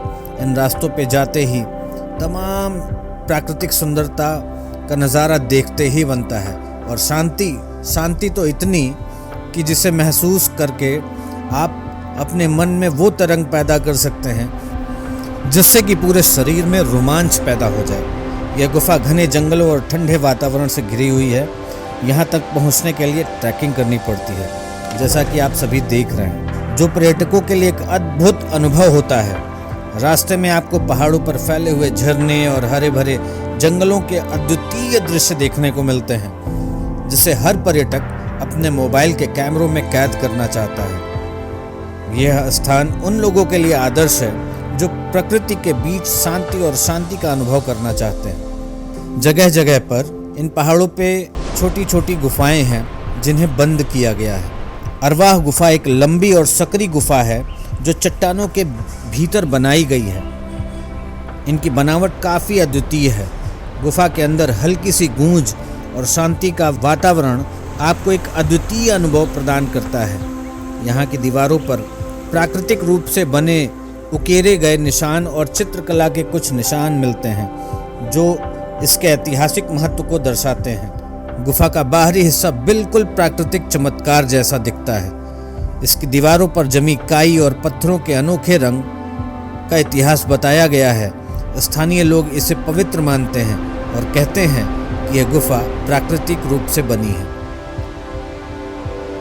यहाँ का अंधेरा आपको एक अलग ही दुनिया में ले जाता है।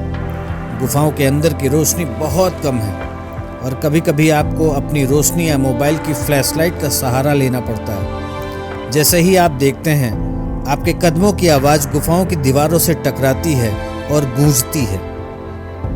इन दीवारों पर लटकते हुए चूने के स्तंभ, जिनमें स्टैलेग्माइट्स और स्टैलेक्टाइट्स का कहना है ये प्रकृति की अद्भुत कलाकृतियों का परिणाम है। संरचना में हजारों साल पुराने हैं। इसके अलावा कुछ जगहों पर आपको पुराने अवशेष भी मिलते हैं। आप देख सकते हैं इन सभी गुफाओं का इतिहास और महत्व समझना थोड़ा मुश्किल है। जहां आज भी वैज्ञानिक ठीक से शोध नहीं कर पाए हैं, स्थानीय किंवदंतियों के अनुसार यह किसी अन्य दुनिया का हिस्सा हो सकता है। यहाँ कई कहानियाँ प्रचलित हैं। कहा जाता है कि यहाँ ध्यान करने वाले ऋषि मुनि रहते थे। कई लोगों का मानना है कि यहाँ ध्यान करने से सकारात्मक ऊर्जा प्राप्त होती है। इसके अलावा कुछ लोग यहाँ रहते हैं। फिल्म की आवाज़ें और रोशनी देखने का भी दावा किया गया है। हालांकि इसका कोई वैज्ञानिक प्रमाण नहीं है, लेकिन इन सिक्कों ने ये गुफा को और भी मज़ेदार बना दिया है। गुफा के भीतर कुछ स्थानों पर प्राकृतिक रूप से चट्टानें उभरी हुई हैं जो गुफा के भीतर प्रकाश और छाया के खेल को बेहद आकर्षक बना देती हैं। गुफा के अंदर पानी की एक छोटी सी धारा भी बहती है, जो इस स्थान की शांति को और भी बढ़ाती है। मेघालय टूरिज्म के अनुसार अरवाह गुफा का प्रवेश द्वार, जो सीधे अरेबियन नाइट से है, जो एक बड़ा धंसा हुआ कक्ष है जो गुफाओं के एक जटिल समूह की ओर जाता है। अरवाह गुफा मेघालय की सबसे प्रसिद्ध गुफाओं में से एक है और नियमित आगंतुकों के लिए काफ़ी सुलभ है। यह अपने जीवाश्मों के लिए प्रसिद्ध है, जिन्हें आप रोशनी वाले अंदरूनी हिस्सों में देख सकते हैं। खासकर गुफा के अंत में आपको गुफा की चूना पत्थर की दीवारों में क्रस्टेशियन के गोले और मछली की हड्डियों जैसा जीवाश्म के रूप में मिलेंगी। एक भूलभुलैया जहां आप 1 मिनट ऊंची गुफा की छत के नीचे चल रहे हैं और अगले मिनट एक संकीर्ण मार्ग से फिसल रहे हैं जो अन्य खंडों की ओर जाता है। पानी के नीचे की धाराएं इन प्राचीन गुफा संरचनाओं के माध्यम से सहस्राब्दियों से बहती रही है। अरवाह गुफा तक की पैदल यात्रा बहुत ही मनोरम है। एक मनमोहक रास्ता जिसे घने वनस्पतियों से खूबसूरती से उकेरा गया है, एक बिंदु मार्ग पर लौशन्ना पहाड़ी के किनारे से होकर गुजरता है, जहां से आपको झरने और आसपास की घाटी के अद्भुत दृश्य दिखाई देते हैं। रास्ते के पास बैठने की जगह है जहां आप आराम कर सकते हैं और खूबसूरत नज़ारे देख सकते हैं। ये आप देख रहे हैं केव में बहुत ही अंधेरा है। जगह जगह पर प्रकाश की व्यवस्था की गई है जिससे कि आसानी से अंदर जाया जा सके। मन में यही चलता रहता है कि कोई भी दृश्य अछूता न रहे, हर चीज़ को देख लिया जाए। पिछली वीडियो में जो मावस्माई केव मैंने आपको दिखाई थी, गुफा अपने आप में मावस्माई से काफ़ी बड़ी है, लेकिन गुफा का केवल एक छोटा सा हिस्सा ही पर्यटकों के लिए खोला गया है। यह लगभग 300 से 400 मीटर है, जिसे देखने में करीब 20 मिनट से 30 मिनट लगते हैं। अरवाह गुफा की खोज हाल ही में हुई। खोजकर्ताओं और रोमांच प्रेमियों ने मछली, कुत्ते की खोपड़ी आदि के आकार में विभिन्न जीवाश्म देखे हैं। जैसा कि लोग बाहर बता रहे थे, गुफा के अंदर की संरचनाएं प्राकृतिक रूप से इसी तरह मुड़ी और तराशी गई हैं कि लोग आसानी से उनके बीच से गुजर सकते हैं। तो दोस्तों, ये अरवाह गुफा का एक रोमांचक और अद्भुत सफर था। इस गुफा की रहस्यमय संरचना, इसके अंदर की अनोखी प्राकृतिक छटा और शांत वातावरण हमें प्रकृति की अद्भुत शक्ति का एहसास कराता है। अरवाह गुफा न केवल महल की सुंदरता का प्रतीक है, बल्कि यह हमें इस बात की याद दिलाती है कि हमारे आसपास कितने अनछुए और अज्ञात रहस्य छिपे हुए हैं। आइए करते हैं मेघालय की आगे की यात्रा और चलते हैं अगले पड़ाव की ओर। मानव निर्मित चमत्कार मुझे उत्साहित करते हैं, परंतु प्रकृति के चमत्कारों को मैं बहुत अधिक पसंद करता हूँ। बहते झरने, ऊंचे पहाड़, एक विशाल और पुराना पेड़, जंगल के अंदर कहीं दूर और शांत जगह पर एकांत समुद्र तट। पिछले कई वर्षों में मैं अपने देश की ऐसी छिपी और दिखाई देने वाली कई संपदाओं को फिर से खोज रहा हूँ। अपनी मेघालय की यात्रा पर मेघालय के आश्चर्यजनक जीवित जड़ पुलों का पता लगाने के लिए अपनी बारी का इंतजार कर रहा हूँ, जो भारत के पहले से ही चमकते मुकुट में एक और रत्न है। आज की यात्रा हम एक ऐसे पुल की करने जा रहे हैं जो अपने में बहुत ही बड़ा अचंभा है, बहुत बड़ा प्राकृतिक चमत्कार है, जिसे डबल डेकर ब्रिज के नाम से जानते हैं। तो आइए चलते हैं उस ब्रिज की ओर।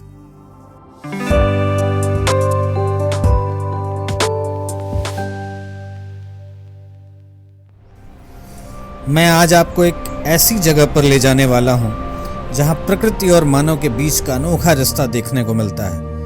आज हम आपको दिखाएंगे डबल डेकर रूट ब्रिज। ये पुल मेघालय के चेरापूंजी में स्थित है, जो बादलों का निवास और धरती का सबसे गीला स्थान कहलाता है।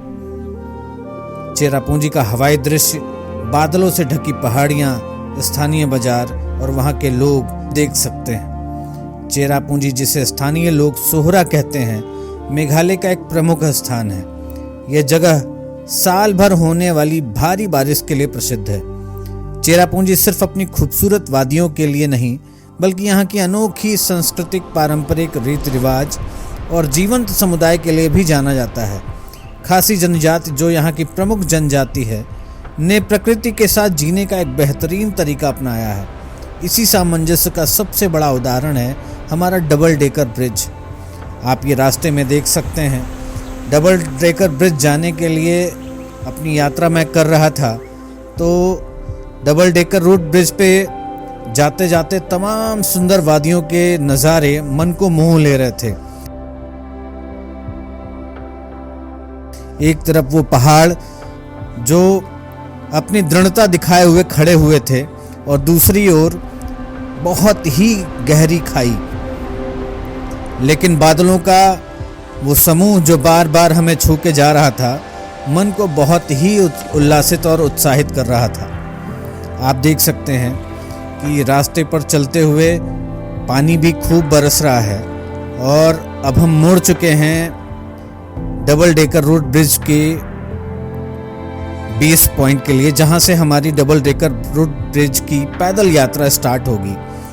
ये गांव बहुत ही खूबसूरत है, और यहाँ के रहने वाले स्थानीय लोग भी बहुत ही दिलचस्प हैं, जिन्होंने एक बहुत ही संभ्रांत गांव को अपना आकार और दृश्य प्रदान किया है। यहाँ के लोग अपनी व्यवस्था, अपनी अवस्था, अपनी दृढ़ता, अपनी मानसिकता को अपने गांव के रहन सहन से ही दर्शाते हैं। चारों तरफ हरे भरे पेड़ पौधे, चारों तरफ हरियाली ही हरियाली दिखाई देती है। हमने अपनी गाड़ी एक पार्किंग में पार्क कर दी है, और अब हम जा रहे हैं नीचे डबल डेकर रूट ब्रिज की ट्रैक के लिए। आप देख सकते हैं कि एक ऊंचाई पे होने के बाद फिर हम नीचे जाएंगे। ये वो स्थान है, यहाँ तमाम होम स्टेज भी हैं। लोग यहाँ आके रुकते हैं और रुकने के बाद आराम से ये पूरा ट्रैक करते हैं। लेकिन हम एक लंबी यात्रा करके आए हैं, और अब ये ट्रैक स्टार्ट कर चुके हैं। कहा जाता है यहाँ करीब 3500 सीढ़ियाँ हैं, जो उस डबल डेकर रूट ब्रिज तक पहुँचाएंगी। सीढ़ियाँ बहुत छोटी छोटी हैं, चढ़ने में उतरने में तो बहुत आसान है, लेकिन मुझे उम्मीद है कि जब वापस आ रहे होंगे तो थोड़ी कठिनाई होगी ज़रूर। लेकिन इन कठिनाइयों का सामना करना ज़रूर है, क्योंकि आगे बहुत बड़ी रोमांचक यात्रा हमारा इंतज़ार कर रही है। पानी बरस रहा है, और आप देख सकते हैं कि इस ट्रैक के दोनों तरफ बहुत ही खूबसूरत हरियाली, और मैं आपको बता नहीं सकता कि कितनी खुशी हो रही है इन रास्तों पर चलते हुए।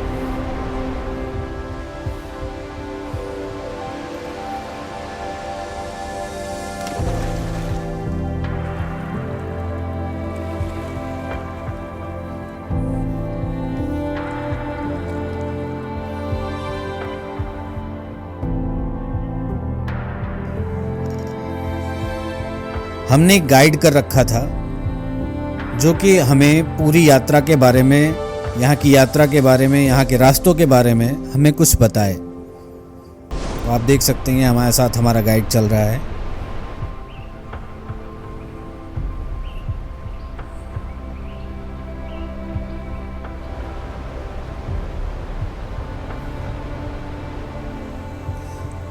मेघालय की स्वदेशी खासी और जैंतिया जनजातियों द्वारा निर्मित जीवित जड़ पुल एक सस्पेंशन ब्रिज है, जो रबर के पेड़ों की जड़ों का उपयोग करके बनाया जाता है। अपने नाम के अनुरूप पुल जीवित जड़ों से बना होने के कारण लगातार बढ़ता और मजबूत होता रहता है। कुछ पुल इतने मजबूत होते हैं कि लगभग 50 लोग एक ही समय में पुल पार कर सकते हैं। हाँ, मजाक नहीं कर रहा हूँ। पुल को इतना मजबूत होने में कई साल लगते हैं कि वह मनुष्य के भार को सहन कर सके। लेकिन एक बार डिज़ाइन किए जाने के बाद एक पुल सैकड़ों सालों तक टिक सकता है। आप देख सकते हैं ये महिला जो करीब 80 से 85 वर्ष की हैं, इनको देख के मन में एक उत्तेजना होती है कि इस अवस्था में भी इतनी बहादुरी के साथ ये पूरी ट्रैक को कर रही हैं। आइए इनसे बात करते हैं। कैसा लगा आपको डबल डेकर? हैं? बहुत, लेकिन आपने इस उम्र में बहुत दम दिखाया है। इतनी सीढ़ियाँ चढ़ के आप आ रही हैं। मैं आपको अपनी वीडियो में ले रहा हूँ। Oh my God. क्या गुड नेम है आपका? Thank you. हुबलाई। 81 ईयर्स। वाओ, आपसे सीखना चाहिए। Okay okay, thank you. इनसे मिलने के बाद पूरे शरीर में एक जोश भर जाता है। जब ये कर सकती हैं तो हम क्यों नहीं।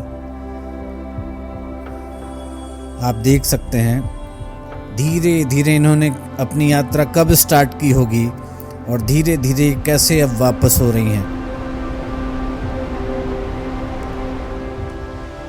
पहाड़ों को ढके हुए ये बादल अपने आप को हमेशा गर्वित महसूस करते होंगे कि इन ऊंची ऊंची चट्टानों को हम इतना समेट लेते हैं कि ये ढक जाते हैं। आप महसूस कर सकते हैं इनकी अवस्था को। और यहाँ अगर कोई साहित्यिक व्यक्ति होता तो शायद इन पहाड़ों और बादलों को देखने के बाद उसकी लाइनें उसके कागज और कलम पर क्या उकेरती, ये सोचा जा सकता है।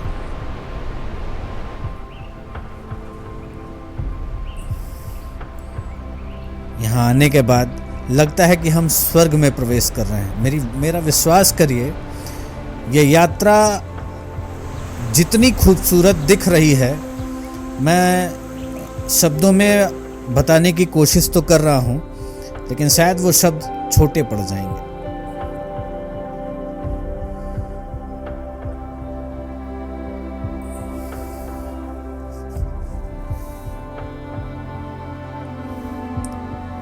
जीवित जड़ों से बने पुलों को डिजाइन करने और उन्हें आकार देने की परंपरा सदियों पुरानी है। नतीजतन मेघालय में चेरापूंजी और सोहरा के आसपास कई जीवित जड़ों से बने पुल हैं। भारत की अधिकांश विरासतों की तरह अधिकांश जीवित जड़ों से बने पुल भी बर्बाद हो गए हैं, लेकिन जो बच गए हैं वे अभी भी इतने शानदार हैं कि उन्हें विश्व यूनेस्को विरासत स्थलों के लिए योग्य माना जा सकता है। आपने ये मुहावरा सुना होगा, किसी की सांस रोक लेना। ओह, मेघालय में ऐसा ही होता है। पुल तक का ट्रैक अपनी सांसें रोक देगा, लेकिन आपको इतनी ऊर्जा और खुशी से भर देगा कि आप और भी ज़्यादा जीवंत महसूस करेंगे। घने जंगल और हरी भरी वनस्पति से होते हुए हम इस पुल पर जाने के लिए लगभग 2500 फीट नीचे उतरते हैं। दूरी के मामले में यह कि एक तरफ से लगभग 3 से 4 किलोमीटर है, लेकिन पुल तक पहुंचने के लिए एक तरफ से 3500 सीढ़ियां चढ़नी पड़ती हैं, उतरनी पड़ती हैं, फिर चढ़नी पड़ती हैं। लेकिन अरे निराश मत होइए, 3500 सिर्फ एक संख्या है। यह मार्ग आप देख सकते हैं कि साफ सुथरे गांवों, झरनों, तितलियों और बीच बीच में कई छोटे और लंबे पुलों के साथ बहुत खूबसूरत है। आप 1 मिनट के लिए भी बोर नहीं होंगे। जहां कहीं भी आपको थकान महसूस हो, आप 2 मिनट के लिए रुकिए और चारों तरफ अपनी निगाहों को घुमाइए और देखिए कि ये वातावरण आपसे सामंजस्य बैठाने की कोशिश कर रहा है, आपसे रूबरू हो रहा है और आप उस वातावरण से रूबरू हो रहे हैं।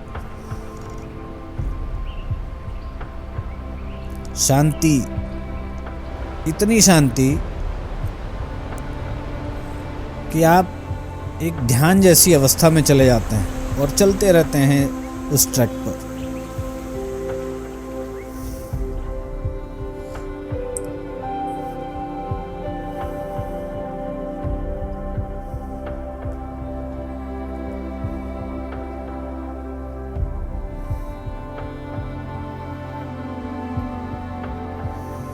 अब बात करते हैं संख्याओं की। हाँ, 3500 कदम चलना आसान नहीं है।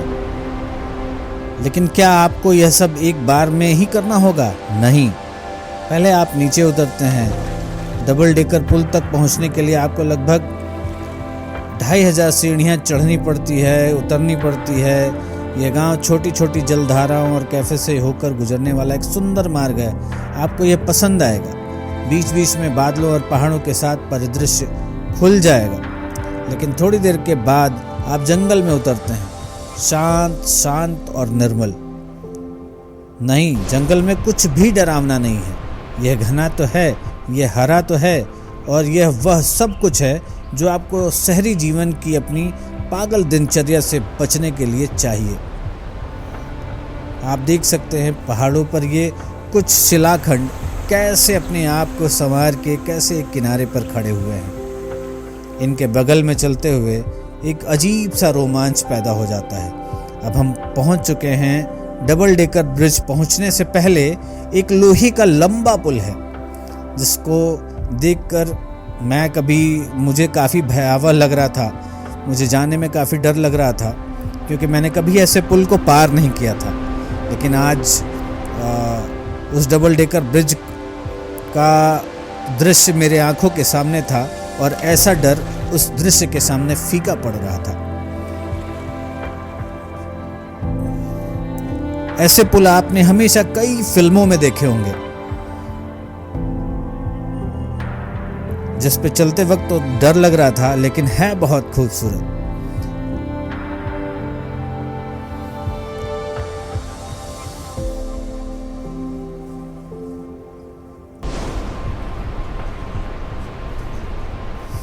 जब आप इस पुल पर चलेंगे तो रोमांच की झुरझुरी आपके पूरे शरीर में दौड़ जाएगी। मजेदार है, काफी मजेदार है।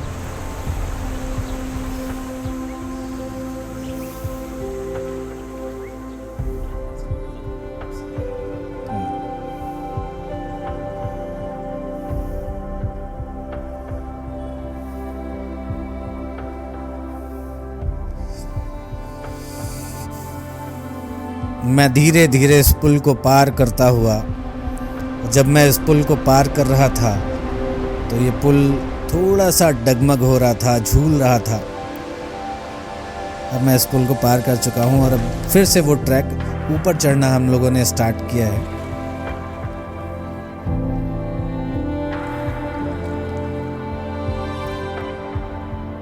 चलते वक्त इस पूरे ट्रैक के चारों तरफ ये हरी भरी वनस्पतियां आपका स्वागत करती हैं।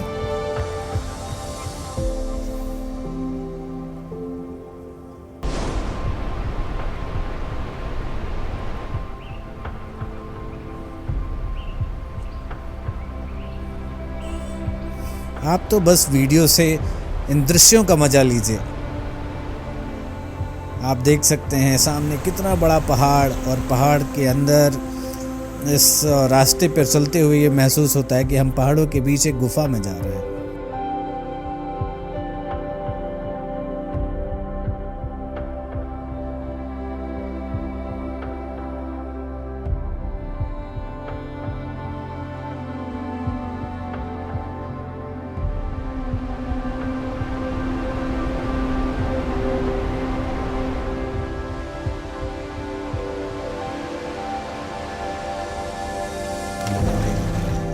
अब हम फिर दोबारा एक ऐसे पुल पे पहुंच रहे हैं जिससे फिर से पार करना है, और ये भी लोहे का ही पुल है।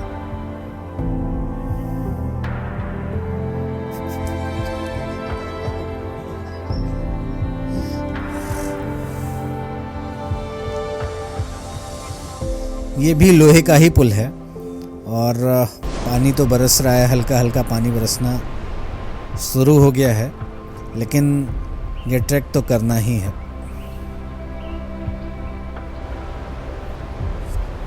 ये पुल इसके पहले वाले लोहे के पुल से थोड़ा सा स्टेबल है, लेकिन नीचे देखने में डर लग रहा था, क्योंकि पानी का बहाव भी बहुत तेज था। और ये आप देख सकते हैं कि कुछ कुछ बर्फ के गोले भी पड़ रहे हैं। और हम पुल को पार करते हुए मौज ही मौज है। आप देख सकते हैं पानी का बहाव कितना तेज है। नीचे बहुत ही लंबी खाई नीचे, और हम उसके ऊपर इन लोहे के पुलों से एक ओर से दूसरी ओर जाते हुए अद्भुत आनंद, अद्भुत रोमांच जो यहाँ आपको आकर मिलेगा।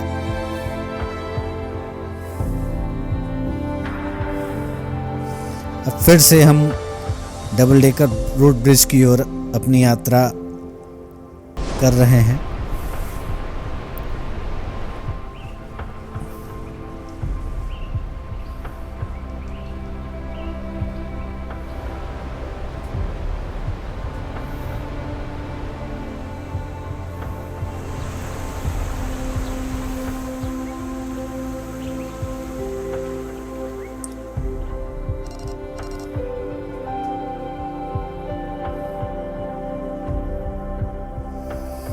यहाँ सीढ़ियाँ कभी ख़त्म ना होने वाली लगती हैं, लेकिन रुकिए, ये ख़त्म हो जाती हैं, क्योंकि अगर आप दूरी तय करने के लिए तैयार हैं तो सब कुछ ख़त्म हो जाता है।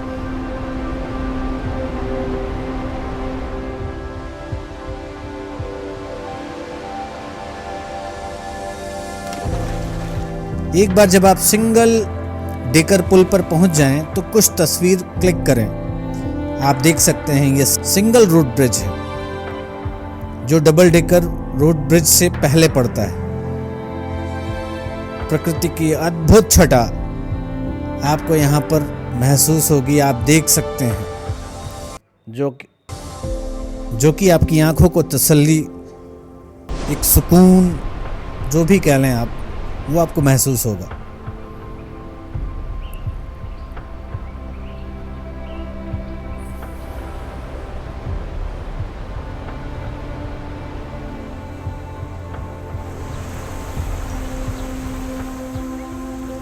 जिस क्षण हम बहते पानी की आवाज के बीच पुल पर नजर डालेंगे, हमें एहसास हो रहा था कि मानव निर्मित दुनिया कितनी महत्वहीन है। हम इस याद को संभाल कर रखेंगे।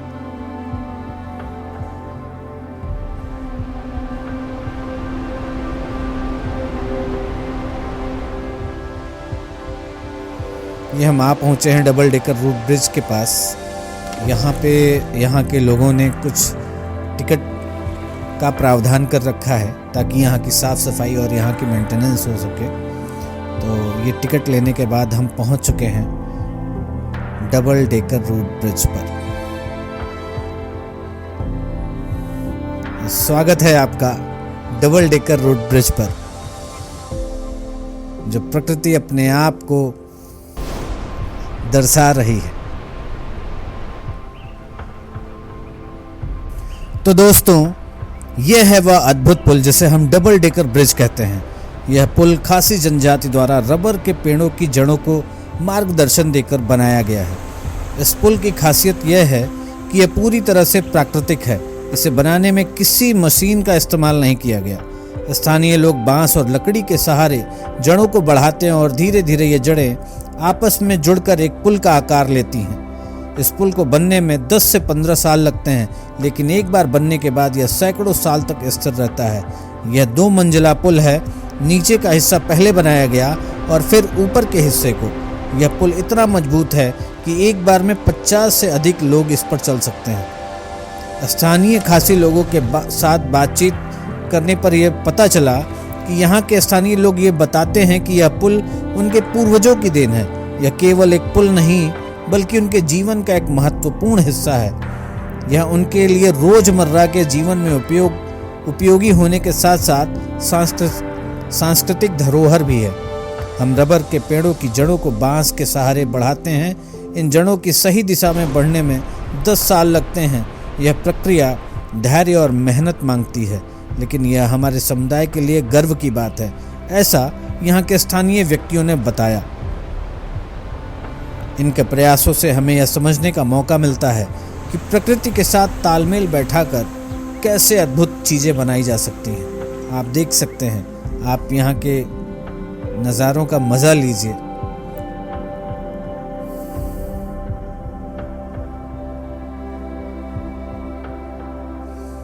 यह पुल जितना देखने में अद्भुत है, यहाँ पर चलने का अनुभव उससे भी ज़्यादा खास है। चारों तरफ झरने की आवाज़, हरियाली और ताज़ी हवा हमको सुकून दे रही है। आप जब भी यहाँ आएं और अगर आप प्रकृति प्रेमी हैं तो यह जगह आपके लिए स्वर्ग है। यहाँ आकर आप न केवल इस अद्भुत पुल को देखेंगे बल्कि खुद को प्रकृति के करीब महसूस करेंगे।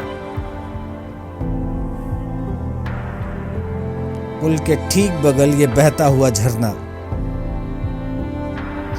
यहाँ पर काफ़ी लोग इस झरने के थोड़ा सा नीचे नहा भी रहे थे और ट्रैक करने के बाद जो पैरों में थोड़ी थकावट थी, यहाँ कुछ देर अपना पैर इस झरने के पानी में रखने के बाद वो सारी थकावट दूर हो चुकी थी। कुछ समय बिताने के बाद हम वापस अब इस डबल डेकर रोड ब्रिज से वापस जा रहे हैं। आप देख सकते हैं कि जब आ रहे थे तो इन पुलों पे काफ़ी डर लग रहा था, लेकिन शायद अब वो सारा डर गायब हो चुका है।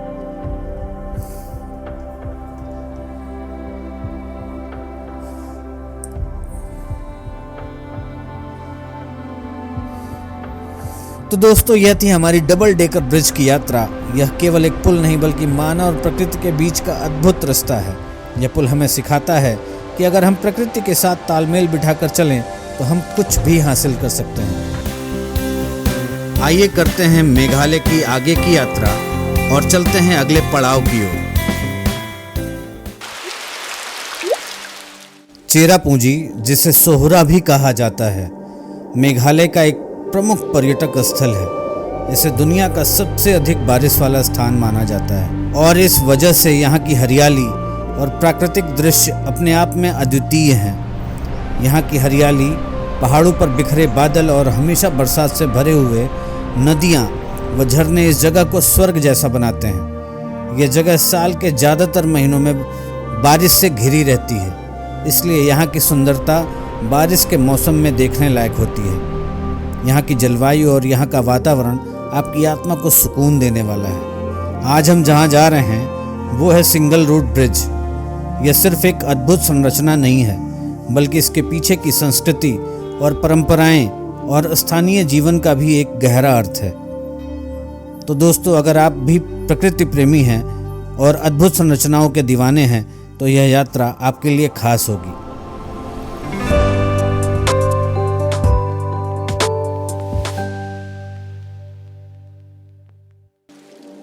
हम पहुंच चुके हैं मौलिंग नोंग से कुछ ही दूरी पर स्थित रेवाई गांव।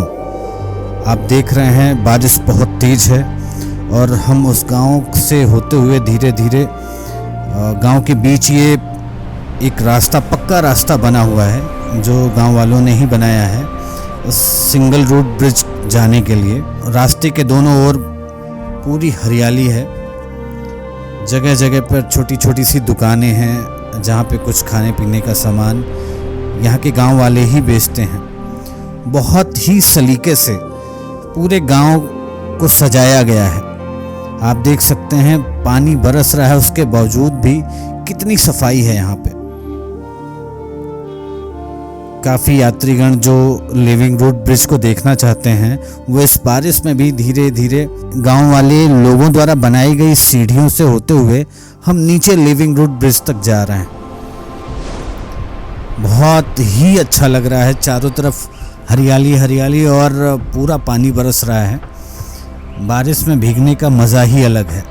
जब बारिश खुद को छूती है तो लगता है कि हम प्रकृति हमें हमारे साथ प्यार और दुलार कर रही है। समय काफ़ी हो चुका था, मेरे ख्याल से शाम होने वाली है और उतनी रोशनी भी नहीं है। और चूँकि हम जंगल में नीचे जा रहे हैं तो उतनी रोशनी अभी दिखाई भी नहीं दे रही है। मेरे ख्याल से कैमरे में भी थोड़ी प्रॉब्लम हो रही है, फिर भी हम कोशिश कर रहे हैं आपको ये सब दिखाने के लिए। पहुँचते पहुँचते काफ़ी अंधेरा हो रहा है। एक हाथ में छाता और एक हाथ में कैमरा लेके हम आगे बढ़ रहे हैं। कुछ दूरी पे एक जगह लिविंग रूट ब्रिज के लिए यहाँ के गांव वालों ने एक टिकट लेने का प्राविधान कर रखा है। आना जाना बहुत मुश्किल हो रहा था, फिसलन बहुत ज़्यादा थी क्योंकि पूरी ही मिट्टी थी अब, और अंधेरा भी काफ़ी था। देखने में बड़ा भयावह लग रहा था, लेकिन मन में एक उत्साह भी था कि हम पहली बार उस जीवंत रूप से उस पुल को देखने जा रहे हैं जिसने अपने आप को एक लंबे समय से गढ़ा है। आप सुन सकते हैं यहाँ के पानी की आवाज़। सिंगल रूट ब्रिज, जिसे स्थानीय भाषा में रूट ब्रिज कहा जाता है, यह एक प्राकृतिक ब्रिज है जो रबर के पेड़ों की जड़ों से बना है। क्या आपको पता है, यह अद्भुत ब्रिज हजारों वर्षों में तैयार होता है। यह ब्रिज न केवल देखने में अद्भुत है, बल्कि इसकी निर्माण प्रक्रिया भी खास है। यह ब्रिज एक जीवित संरचना है जो समय के साथ बढ़ती और मजबूत होती जाती है।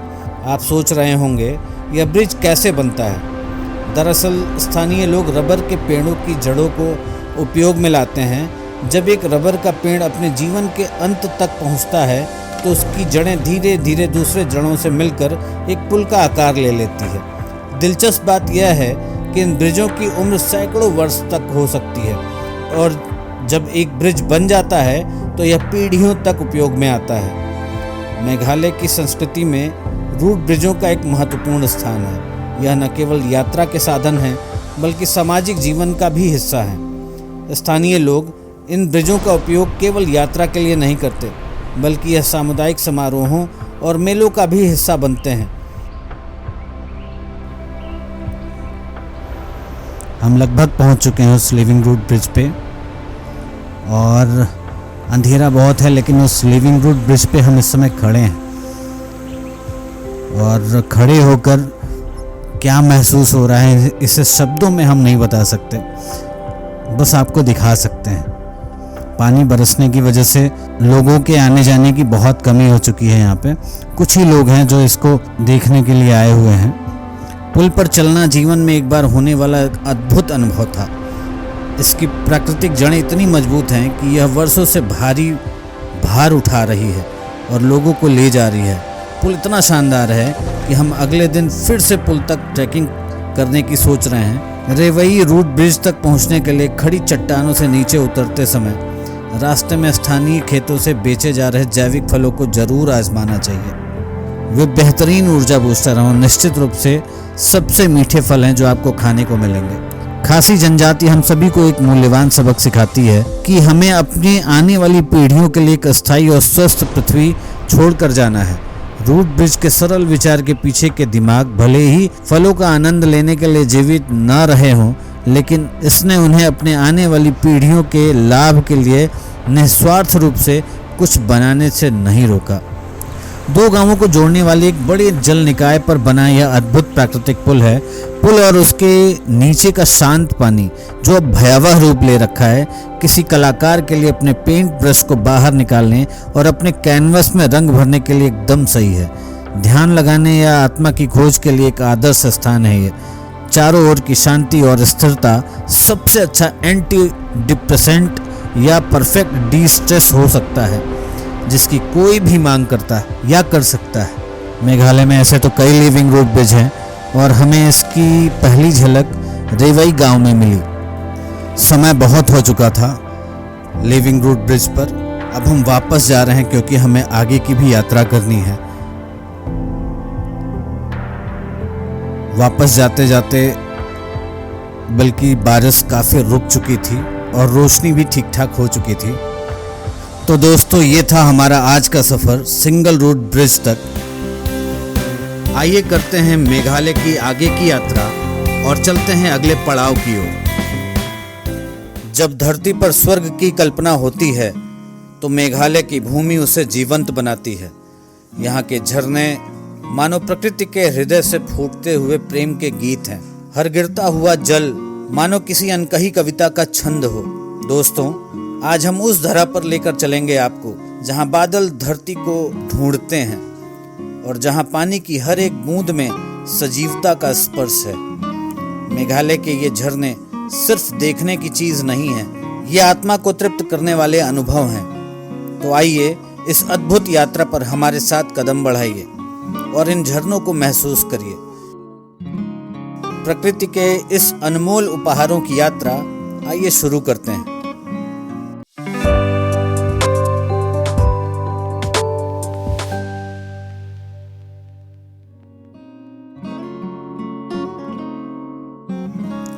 मेघालय, जिसे प्रकृति ने मानो अपनी काव्यात्मक कल्पना से गढ़ा हो, भारत का वह कोना है जहां बादलों के पहाड़ों को गले लगाया जाता है और हर झरना किसी गीत की धुन बनकर बजता है। यह भूमि केवल एक भौगोलिक क्षेत्र नहीं, बल्कि एक ऐसा काव्य है जिसके बोल नहीं बल्कि प्रकृति के दर्शनों में बसा है। यहाँ का आकाश मानो किसी कवि का कांस हो, जिसमें सफेद और भूरे बादल अपने मनमाने रंग भरते हैं। पहाड़ों पर अटके ये बादल मानो किसी प्राचीन प्रेम कथा के नायक हों, जो धरती को अपने आलिंगन में सजा की चाह रखते हैं। इनमें प्राचीन काल की चाल कभी तेज कभी मध्यम, कोई नृत्य की ताल जैसी लगती है। मेघालय के झरने जो आगे हम आपको दिखाएंगे, जैसे नोहकालिकाई, एलिफेंट फॉल्स, केवल जल की धारा नहीं है, बल्कि किसी भी महान संगीतकार की रचनाओं जैसे विशिष्ट होती है। सोहरा में हम जिस जगह रुके हुए थे, ये उस जगह का विहंगम दृश्य है जिसको आप देख पा रहे हैं। अद्भुत छटा,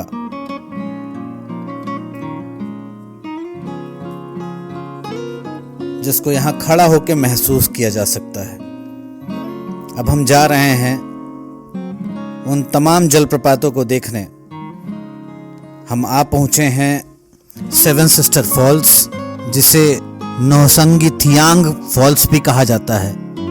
भारत के मेघालय की हरी भरी हरियाली के बीच एक प्राकृतिक आश्चर्य है जो सदियों से लोगों का दिल जीत रहा है। सेवन सिस्टर फॉल, जिसे नौसंगी थियांग फॉल या मावसमई फॉल के नाम से भी जाना जाता है, 7 खंडों वाला एक सुंदर झरना है जो 315 मीटर यानी 1033 फीट की ऊंचाई तक गिरता है।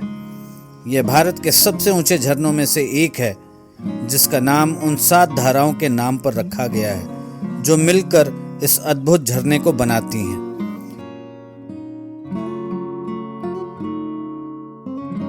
आइए चलते हैं दूसरे झरने की ओर।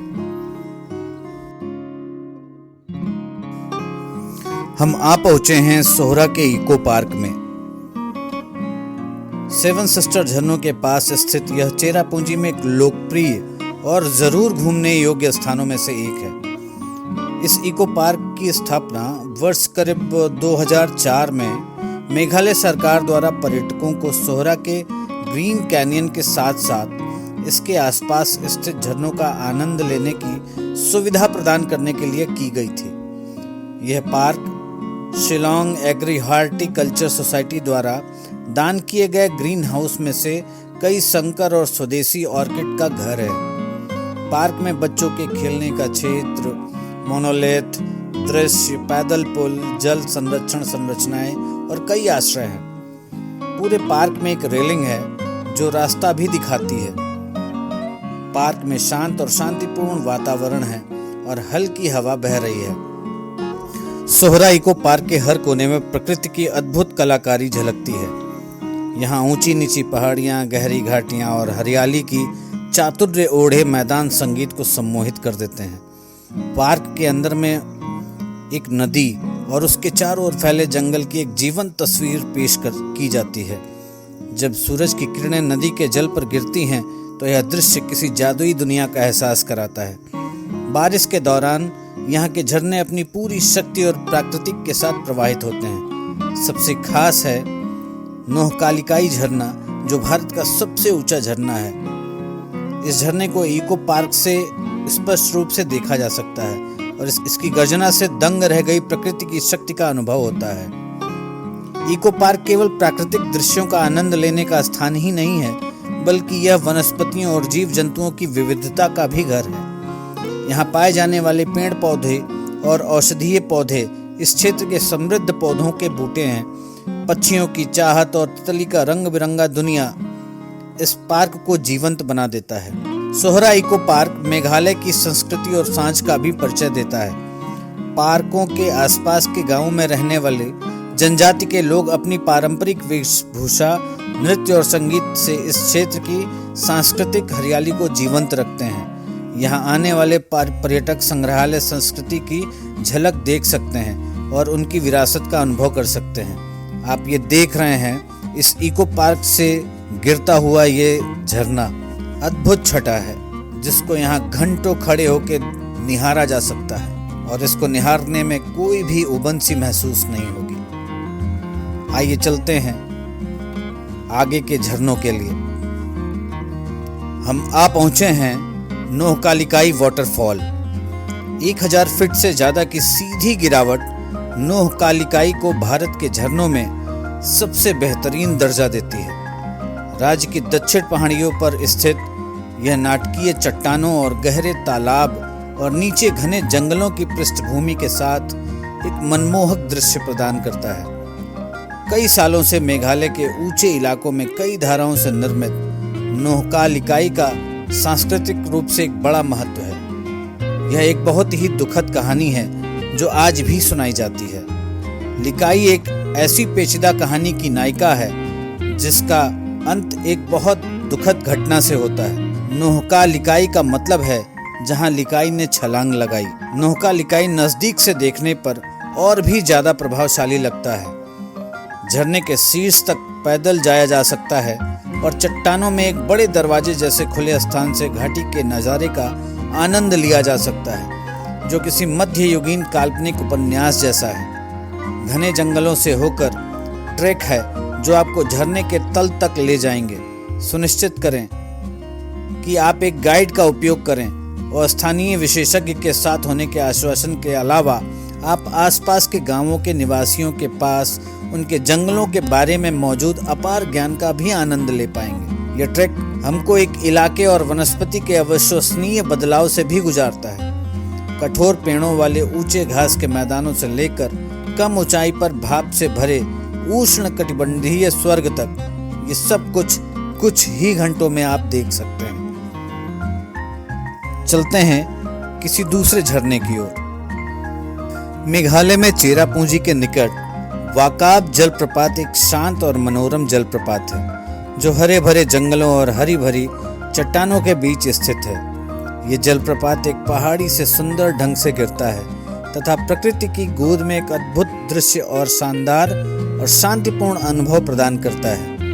पर्यटक हरे भरे पौधों से घिरे सुंदर रास्तों पर पैदल यात्रा करके झरने के पानी के मधुर ध्वनि का आनंद लेते हुए वाकाब झरने तक पहुंच सकते हैं। झरने तक की यात्रा मेघालय के प्राकृतिक आकर्षण और प्राकृतिक सौंदर्य का एक स्पर्श जानने के लिए एक अद्भुत यात्रा है। मेघालय के उन अनमोल जलप्रपातों को देखकर मन में एक गहरी शांति और विशाल वैभव का अनुभव हुआ। जैसे हर झरने में एक छुपी कहानी हो, वैसे ही जलप्रपातों की धारा में जीवन की विविधता और नित्य परिवर्तन की यहाँ छाया है। यहाँ की वैविध्यता में बसी ताजगी और जल की वैविध्य धारा में वेक अनकहे संदेश शामिल हैं। हमें जीवन के वैविध्यपूर्णता से साक्षात्कार मिलते हैं। यह भूमि केवल पहाड़ों और झरनों का संगम नहीं है, बल्कि एक जीवंत कविता है जिसे प्रकृति ने अपने अनमोल कूची से रचा है। यहाँ के घने जंगलों में छिपे गीत, उमड़ते बादलों की गूंज और झरनों की सुमधुर ध्वनि सब मिलकर आत्मा को स्पर्श करते हैं। यह यात्रा केवल स्थलों को देखने तक सीमित नहीं थी, यह एक एहसास था जो हर मोड़ पर हमें प्रकृति के करीब लाता गया। यहाँ की हवा में सादगी है, पानी में शुद्धता और हर कोने में जीवन का उत्सव। यह स्थान हमें सिखाता है कि असली खुशी छोटे छोटे पलों में छिपी होती है। हम आशा करते हैं कि इस यात्रा ने आपके मन में भी उत्साह और प्रेरणा का बीज बोया होगा। अगर आपको यह अनुभव पसंद आया हो तो इसे दूसरों के साथ जरूर साझा करें। अगली बार एक नई कहानी, एक नई यात्रा और एक नई प्रेरणा के साथ फिर मिलेंगे। तब तक अपने भीतर के यात्री को जीवित रखें और प्रकृति की इस अमूल्य विरासत को सहेजने का प्रण लें। अगर ये वीडियो पसंद आई हो तो कमेंट सेक्शन में अपने विचार जरूर दर्ज करें। वीडियो को लाइक, सब्सक्राइब करना ना भूलें। तो मिलते हैं अगली यात्रा में, तब तक के लिए नमस्कार।